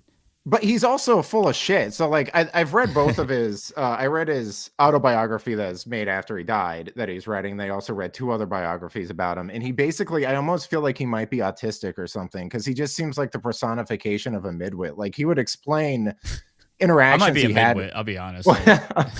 Well, he just had like interactions with people. Even when I liked him, when I was reading that book, I'm like, you seem like an asshole, George. Like he was talking about one time he wanted to go up to he went up to Steve Martin, who was, really big in the scene when he came out. And he goes up to him and he's like talking to him and he's like, like in his head, he's trying to like bridge a gap with him or something. And he's like, oh, when you came out, that was a big deal. You were selling out arenas. And then Steve Martin, who doesn't know George Carlin, goes, oh, thanks, George. And then after that, in the book, George Carlin's like, fucking prick asshole. Like he just, the interaction wasn't enough for George Carlin. And he's just cynical. Him? George Carlin? Oh, yeah. He's a very cynical dude. Well, he flips, though, because like he would also go on Keith Olbermann and be like, you're one of the best, Keith. Like he would do stuff like that, or he'd go on like. It's because Keith has white hair and he yells, and that's very comforting for George. Well, he Carlin. did like George Carlin's one of his favorite comedians was Louis Black, so that would tell you enough about George Carlin. But like he also bought into the. He's like, I don't call George Bush president, I call him governor because that's the only thing he was ever elected. And I'm like, do you believe in elections or not, George? Like what like you I don't think he does believe in elections though. He says he doesn't, but then he says lines like that where I'm like, then what does it matter? If he like, why would you believe that he was elected governor? Like why would you call anyone president then? Like it was such an odd thing to say. And I'm like, I don't know. You come out with a special every year. It's like no one's infallible. Like people who say a lot of stuff, they're gonna say things that you're gonna be able to get them on. But it's like, I'm not going to be turned against George Carlin because he had some bad takes, and he definitely has. There's some things that make me cringe, but that's just natural. Like the overwhelming amount of stuff that he says, I think is more on point than it's off point. And I would say more on point than most other comedians. I mean, he's not. Is he even a comedian? Like I don't ever laugh. Yeah, I don't watch his stuff. I saw him. One of the last shows I saw was before he died, and he's doing sit down. He called that it was rough. That was rough. He was Yeah. old, and he was just angry, yelling at the clouds. Old man. Yeah, that's what I'm saying. Is you got at a certain point, you got to know when to pack it in. You got to know. Right. When to I'm not trying to turn you on George. I still have a fondness in my heart for him, but I think to me, maturing was realizing going from George to Norm Macdonald. Because Norm Macdonald feels like the anti-George to me. Like Norm that's Macdonald. fucking interesting. All right, so like like Norm Macdonald. I mean, George Carlin. Growing up, that was my favorite comedian, and me he's too. still probably up there in like the 10s somewhere. But Norm Macdonald and Patrice O'Neill, they're not necessarily similar, but they're in like the top 3. Well, the thing I noticed when I say like George and Norm are almost like antithetical is George, even though I still have a soft spot for him. I know it sounds like I hate him, but like his later stuff I kind of revile more than I used to when I was younger. I think he still has a good handful of good specials, but he's like Norm Macdonald's a smart guy pretending to be stupid, and also he's super authentic. Yeah, and George is like a middling intelligence guy who's like kind of clever, trying to be smarter than he is. Yeah, that's really spot on. But and he can hit the nails sometimes, but he's swinging a hammer often. Yeah, and it's a persona. Like I'll take that. So you know like, what? You flipped me. I don't like George. You don't have to hate him. I don't want you to turn on your heroes. I'm just saying. All right, let's watch Jon Stewart here own the TradCon or whatever. Responsibilities and order. Otherwise, it's chaotic. I'll go you one further. You want to ban drag show readings to children. To my house, yes. Why? Why? What are you protecting? Why can we prohibit children from voting, those under 18 from voting? Why are you but banning also that? Is that free speech? Are you infringing on that performer's free speech? They can continue to exercise their free speech, just not in front of a child. Why? Because the government does have a responsibility to protect. I'm sorry? The government does have a responsibility in certain instances to What's protect the children. leading cause of death amongst children in this country? And I'm going to give you a hint. It's not drag show readings to children. Correct, yes. No, that's so what is rape. it? I'm presuming you're going to say it's firearms. No, I'm not going to say it like it's an opinion. That's what it is. Okay, let me just interject Was that here claim? because I already did a video on this, and so I'm not going to say too much about it. But when I didn't even know when I made the video, people told me in the comments afterwards. The way they get to that figure is they include up to and including 19 years old as a child. So if a 19-year-old gets shot, they include that in the statistics, and that's how they get to more children die from gun violence. Well, also, can we have a socio-demographic breakdown of those? Well, this is what I said in my video. Yeah, because obviously the number is like about 4,700 for 2021. That's how many, kids, quote unquote, died from gun violence. And, for in school shootings, which is what they want you to think of when they say this, it's going to be like 50 in a year, maybe that many or less. And it's like, but you got all these other like thousands of deaths. Like, what is that? And it's like, it's gangbangers, man. Yeah. Mostly. Well, it's also pivoting and comparing it. Like, there's no equivalence between those two things. He's trying to pivot issues. Yeah, no, it's a and then totally make them different seem- conversation. Yeah. Like you can be against both if you want. You can be against guns and drag Yeah. shows for kids. But it Like, one does has nothing to do highlight with the other. It highlights the issue that conservatives have, and I'll probably differ from both of you here because I'm probably more like traditional conservative, but like you need to have steadfast issues on things, and you can't like I think this guy didn't want to come off, and he painted himself so much with this like free speech thing.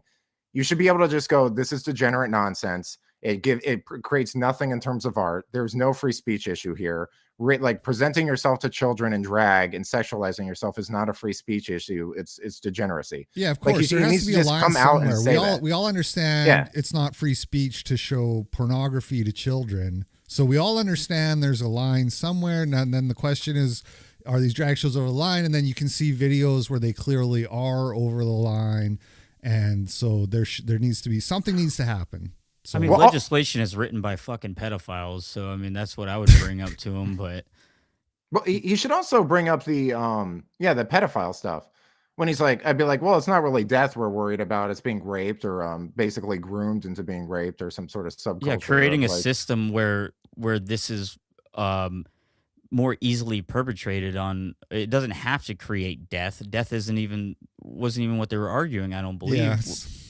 It was he turned rape into death, and it's like these are two different things. You're talking about like fucking. He definitely shifted. I mean, and the fact that he just like perked his ear up, that was bad editing. That would. Yeah. I'm sorry. What? No, that he does cringy stuff, like in the one with him and the. It's firearms more than cancer.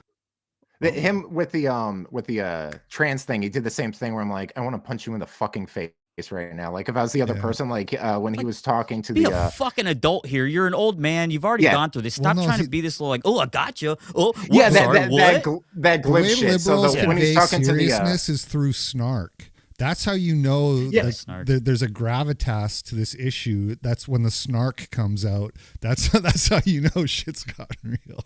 They literally think like that. More than car accidents. And what you're telling me is you don't mind infringing free speech to protect children from this amorphous thing that you think of. But when it comes to children that have died, you don't give a flying fuck to stop that because that shall not be infringed. That is hypocrisy at its highest order. All right, John Stewart, what is worse, grooming children for sexual exploitation or killing children? And that's something that I think people debate all the time. What's worse, rape or death? Well, it's if you can find clips of it, but when the gender bathroom debate was starting, their big talking point, because there's basically no stats on it, was to go like, there's no examples of trans people ever raping children or women in bathrooms. And then, so it's like all these stats you have just mean nothing. Like they're just for you to do some stupid talking point. It's like he should have started talking about all the pedo stuff, and then or been like, okay, John, should the KKK be able to read books to kids that just say the N-word over and over again? Would you be okay with that? Right, because that's better. Is that better than them shooting people or them dying in gun violence? Yeah, Like, or what the can fuck we? does it matter? It's Or not can we- related.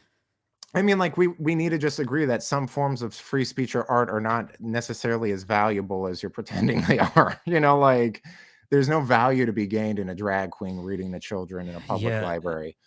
Well, yeah, that's an argument. Like I probably shouldn't even be talking too much on this because like I'm always conflicted on the free speech issue and what should be allowed and what shouldn't be, and then you really got to think about why. But on the fly, it's like there is something that you have to allow for gut instinct to kind of decide for you. Yeah. You can't like logic your way out of, this is wrong, but then you have to go, well, all right, let me try to write like a dissertation about why this is and then compare it to gun violence. And that's the thing. Some of those videos, you have these videos where they're just like dressed up in like a thong twerking. That's wrong. That's faces, wrong. And any person would look at that and say, all right, this is too much. But if you show that to like a liberal, progressive type person, they'll even say, well, this is too much. But then you'd be like, okay, well, should we put that person in jail? Should we take the children away from the parents? And then the liberal, well, I don't think they're like breaking any laws. I don't know. And it's just like, well, you don't actually think it's too much then, do you? You think it's okay to put on a thong and twerk in a child's face if you don't think that there should be any consequences for doing that? I think all roads lead to this. I used to be much more of a free speech absolutist. Yeah, hence why I like George Carlin so much. But I think that you need to reel it in a bit because I think Gen X and older millennials view free speech and that kind of stuff. They favor it and they like it, but they had the privilege of living in a society when they were young that was a little more sane. It was being steered by people, the last vestige of people with values. I would like to think that you're wrong a little bit there. I think that the idea of like the free speech absolutism and what kind of comes out of that is definitely a bunch of very terrible shit. But oftentimes it's pushing the limits, going way over the line, and then culturally those things get pulled back. Like even all this craziness of like transgender and transracial, like how quickly transracial just kind of got completely pulled out of the public talking point and consideration. Rachel Dolezal goes, "I'm a black lady," and they go, "No, you're not," and that's where we draw the line culturally. So it goes over and it's bad, but you just have to hope that the culture is sane enough to. But that's what I'm saying. Itself. It's not. The culture is not like the last relic of having morality or not in a secular society. I don't see that happening. But I think we will. You think that we should intellectualize things? So do you think we should actually stop it from happening rather than allow it to play out potentially in a natural, whatever you call natural way? I don't think you need to let kids get mutilated or have like drag queens read to them to know that. Well, I wouldn't put children, like doctors allowing children to be, choose to have like gender reassignment surgery as free speech, but it's an identity issue. I mean, it all starts to tie together. I think there's certain things we don't need to experiment with to know that they're wrong. And a sane society would have abandoned it a long time ago. Yeah, you're right. Like. I that's just me. Like I know there's more. Your audience is probably more libertarian, but I'm just saying personally, I feel like as I've gotten older, I've started to reel it back. Where I'm like, there's just some hard truths you have to face, and these are hard truths, and I'm always trying to struggle with these. Oh shit. Speaking of free speech, what happened? All right, who did that? Yeah. All right. Well, that threw me off, but I agree. I'm always trying to come to the realization of what is. I forgot where I was. Oh, fuck it. I think what it comes down to is like what NERKISH was saying, where it's like if your society has like a fairly strong sort of moral foundation that it's built on, then you can have more liberties. But the moral foundation we have has been sort of corroded away, and so now the freedoms that we have, you get to this hard place where you're like, maybe it's time to start curtailing back some of these freedoms till we get sort of back on track. That's what I think. There's a quote Norm would always say that's from like a one of the country songs he listened to, but it's something along the lines of like, you have to be a good man if you're going to be an outlaw. And it's like that. It's like, you need to have freedom. You have to understand, you have to have discipline and self-control. And we don't have that, so it's that I don't think anything good's going to come from just like, I see what you're saying. Yeah. Freedom without a moral foundation, is a recipe potentially for chaos. Yeah. That's where I'm getting at. Structure is the only thing that can bring morality. Faye Johnstone. I'm the executive director of Wisdom to Action. We can create a world where everyone is able to live in public space as their honest and authentic selves. See the woman changing how we see the future at Hershey's Canada. Cringe and shit. What a fucking terrible pandering commercial. Yeah. This is but you have to admit the her she thing, the flipping the pronouns around like that was kind of too easy. Like they just had to, that was just sitting on the table for them waiting to be ran with. Are you guys gonna buy the Daily Wire chocolate? You gotta own the libs. Yeah, right. Own the libs by buying my coffee. That's right. I like my chocolate with nuts. Whoa.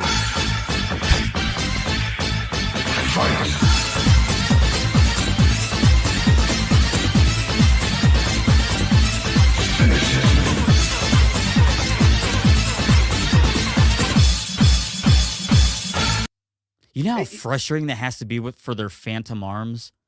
I was thinking those things are just windmilling. They got moobs, but then I wasn't even thinking like they don't have arms to work out their chests. Right. Like, yeah, what are they like, supposed they to got do? Titties. And I was like, well, of course they would. I think we can all agree though, whoever came up with this is a genius. I like if they're actually going, if they're seriously fighting whenever there's like real aggression behind it. When you see like a midget wrestling or midget boxing or something, and they're actually angry. That shit's fucking cool. You see some real aggression coming out. And I'm not really sure. I can't tell if this is just very difficult. Whoa, hold on. Every female action movie I've seen, that front kick usually just takes the guy out, right? Yeah, some of these kicks look a little bit whack. If you only have, if all you have is 2 legs, you think you'd be a little bit better at kicking. Yeah, you need to get especially this if you're robot training arm. for a fight. Yeah. I don't know what the fuck I'm talking about. I've never been. That morning I woke up with. I've never been in either of those situations, not having arms or being. You're gonna. So Oh, no. Karma's gonna get you now.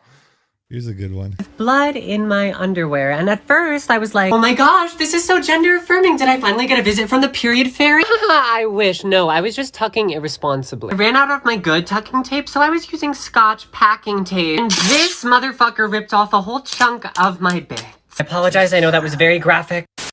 I can't stand these types of people. Thank you for not saying the word NERKISH. Thank you. Very normal behavior. Ripping your part of your dick off with Scotch tape. Now here's an idea. If this doesn't already girly exist, come out with a product called tuck tape, and then you can make money off this whole trend. I don't know why. Like that these, I has was to thinking exist already. It probably does. There's like a subset or a large contingent of the gay community that they all just act like they've been doused by Joker's neurotoxin and are like recovering from it, and we all just act like it's normal, like we're all like, that's just them or something. It's just bizarre to me that it's like, sure, you just tape your dick back and we just funny videos. Yeah, so Amazon has a product called the Unclockable T-Tape Tuck Tick Kit. Oh, there you go. T-Tape Oh, Tuck shit. Kit. Unclockable. Did they bring that on Shark Tank? And then they all invested in it. You look at real European history. You had the Magyars would believe that if they took a bath, it was bad. They didn't even want to change their clothes. They thought that dirty was purity. When we talk about the Moors going into Spain and into Europe, the stories in the history, our history, says that when we met the so-called Caucasian, he was sleeping in the barn with the animals, and we told him, no, you can't sleep in the barn with animals. We taught them etiquette. We taught them running water. We brought that technology to Europe. Now, if we brought the technology to Europe that saved Europe from the Black Plague, you mean to tell me that if we saved the white race, that we weren't already in America already when we brought the technology?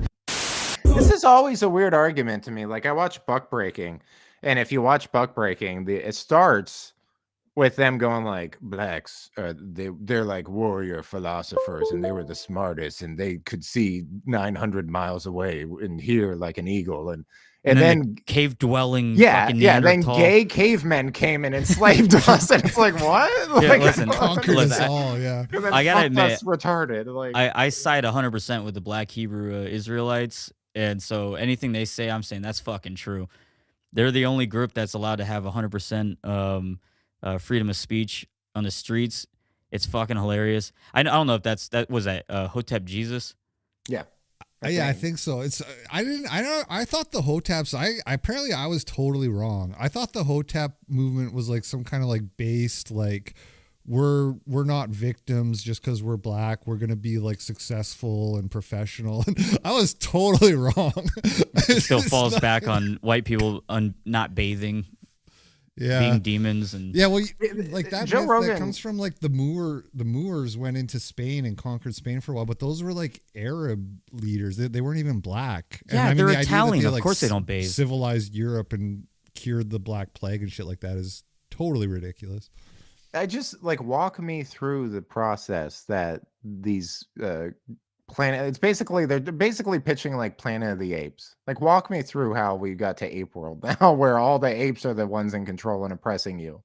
You know, like I don't what happened? You guys found you have to us in the understand barn. the apes are very duplicitous, NERKISH. Like they're just so shameless in their tactics. So Is that why we can't dishonorable. find these Wakanda cities that you came from before you went to Europe or whatever? that's Or all- no, they made Europe. Is that what he's arguing? They made Europe and then they just found us in barns? Yeah, basically, yeah. Oh, But okay. They had to if they had to were convince sleeping in Europeans not to barns, why sleep did in the they? What were barns. the houses for? What were like the bedrooms for?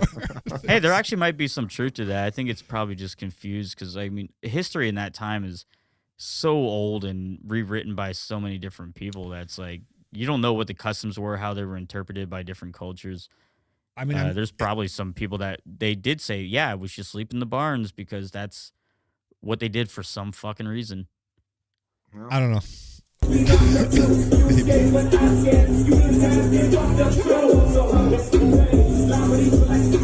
You got water?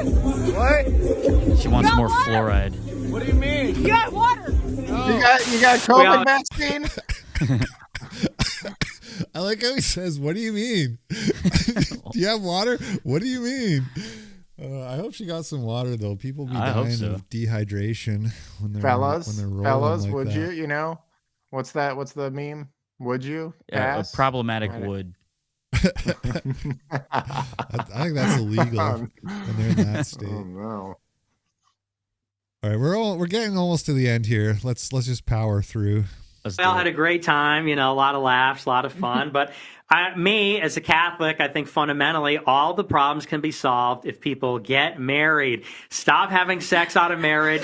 Get married young. Have your kids. Be a traditional African woman. Do you know what? I was just about to say. No. I was just about to say. Sometimes we're so ready to say, I want this, I want that, but you're looking in the wrong place. You might be able to find your woman in Africa, actually. Oh, shit.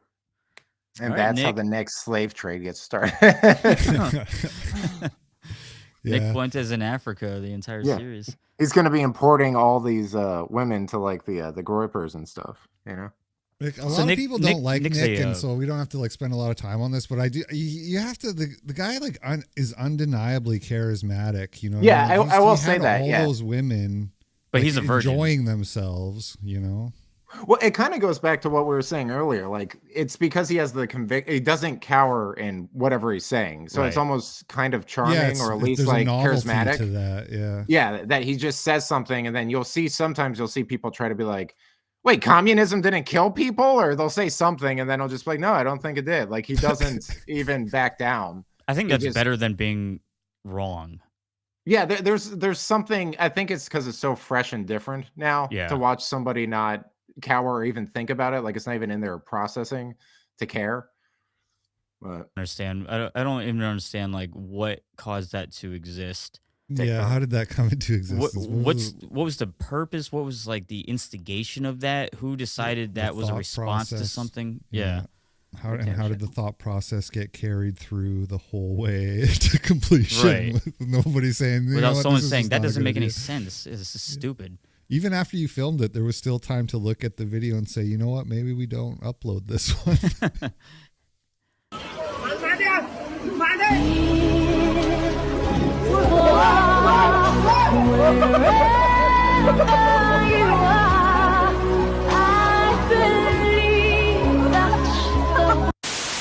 A local woman is arrested and accused of driving her car into a restaurant. Okay, this is the last clip. I just want to say, so the sound problems in this clip, this was from the news station, and they were the only news station who covered this story.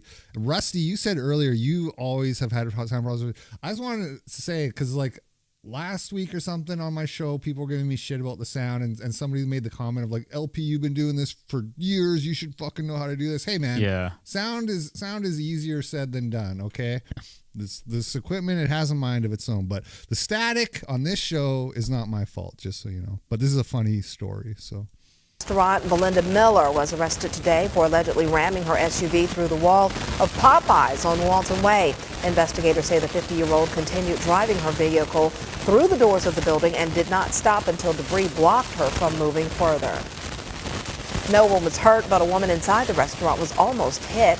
Belinda Miller is charged with aggravated assault and first-degree criminal damage to property. Yeah, so they didn't. The one thing they left out in the story there was the reason she rammed her SUV through the Popeyes was because they forgot her biscuit in the order. No, yeah.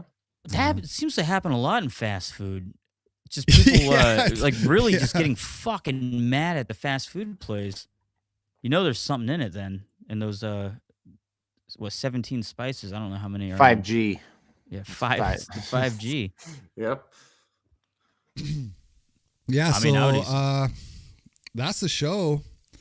We're getting close to 2 hours, so I don't think we need to stretch it out here. We can wrap it up. I wanted to thank you guys for coming. I want to thank, of course, the audience for watching. Would you guys like to, NERKISH, you can go first. You got some plugs you want to do. I did put links, of course, to the YouTube channels in the description, but let us know, NERKISH, what we should do. I'm starting a men's group called the Liminal Order that I want everybody to join. Okay. Nice. It's just a no. I'm in the transitional phase. So right now I'm working on a cartoon with Earthworm Jim creator Doug Tenaple. Cool. Which I think should be releasing, like, it's an actual cartoon. Where it should be releasing in like a month or so. But if you subscribe to my main channel, which is kind of like, I don't know, like in an ebb and flow right now, and then I have a secondary channel, which I don't know if you link to, but just type NERKISH, you'll find stuff. That's about it. I don't have anything else. Thanks. Nice. Yeah, I'll check out that cartoon, man. Yeah, I'd like to talk to you about that. I need to. Yeah, it's like it's not going to be all edgy. So it's more like SpongeBob, Ren and Stimpy-esque. That's kind of what like Doug does with his comics and stuff. He kind of like leaves out political stuff and goes for what works.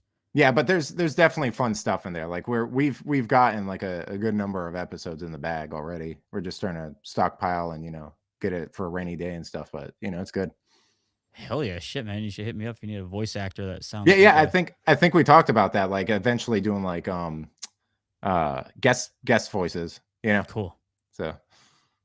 Nice. And I guess if you want to see content related to a guy going crazy building a guillotine in his backyard and trying to figure out how and when society will collapse, you can follow me on youtube.com, /Rusty Cage. If you look up Rusty Cage on anything, it hopefully will be the first result. Nice. Follow Rot Report on Twitter. I don't know what's going on with Twitter since Elon took over, but I feel like I'm just in a ball pit. Yeah, I'm a fan right now. Rot Report.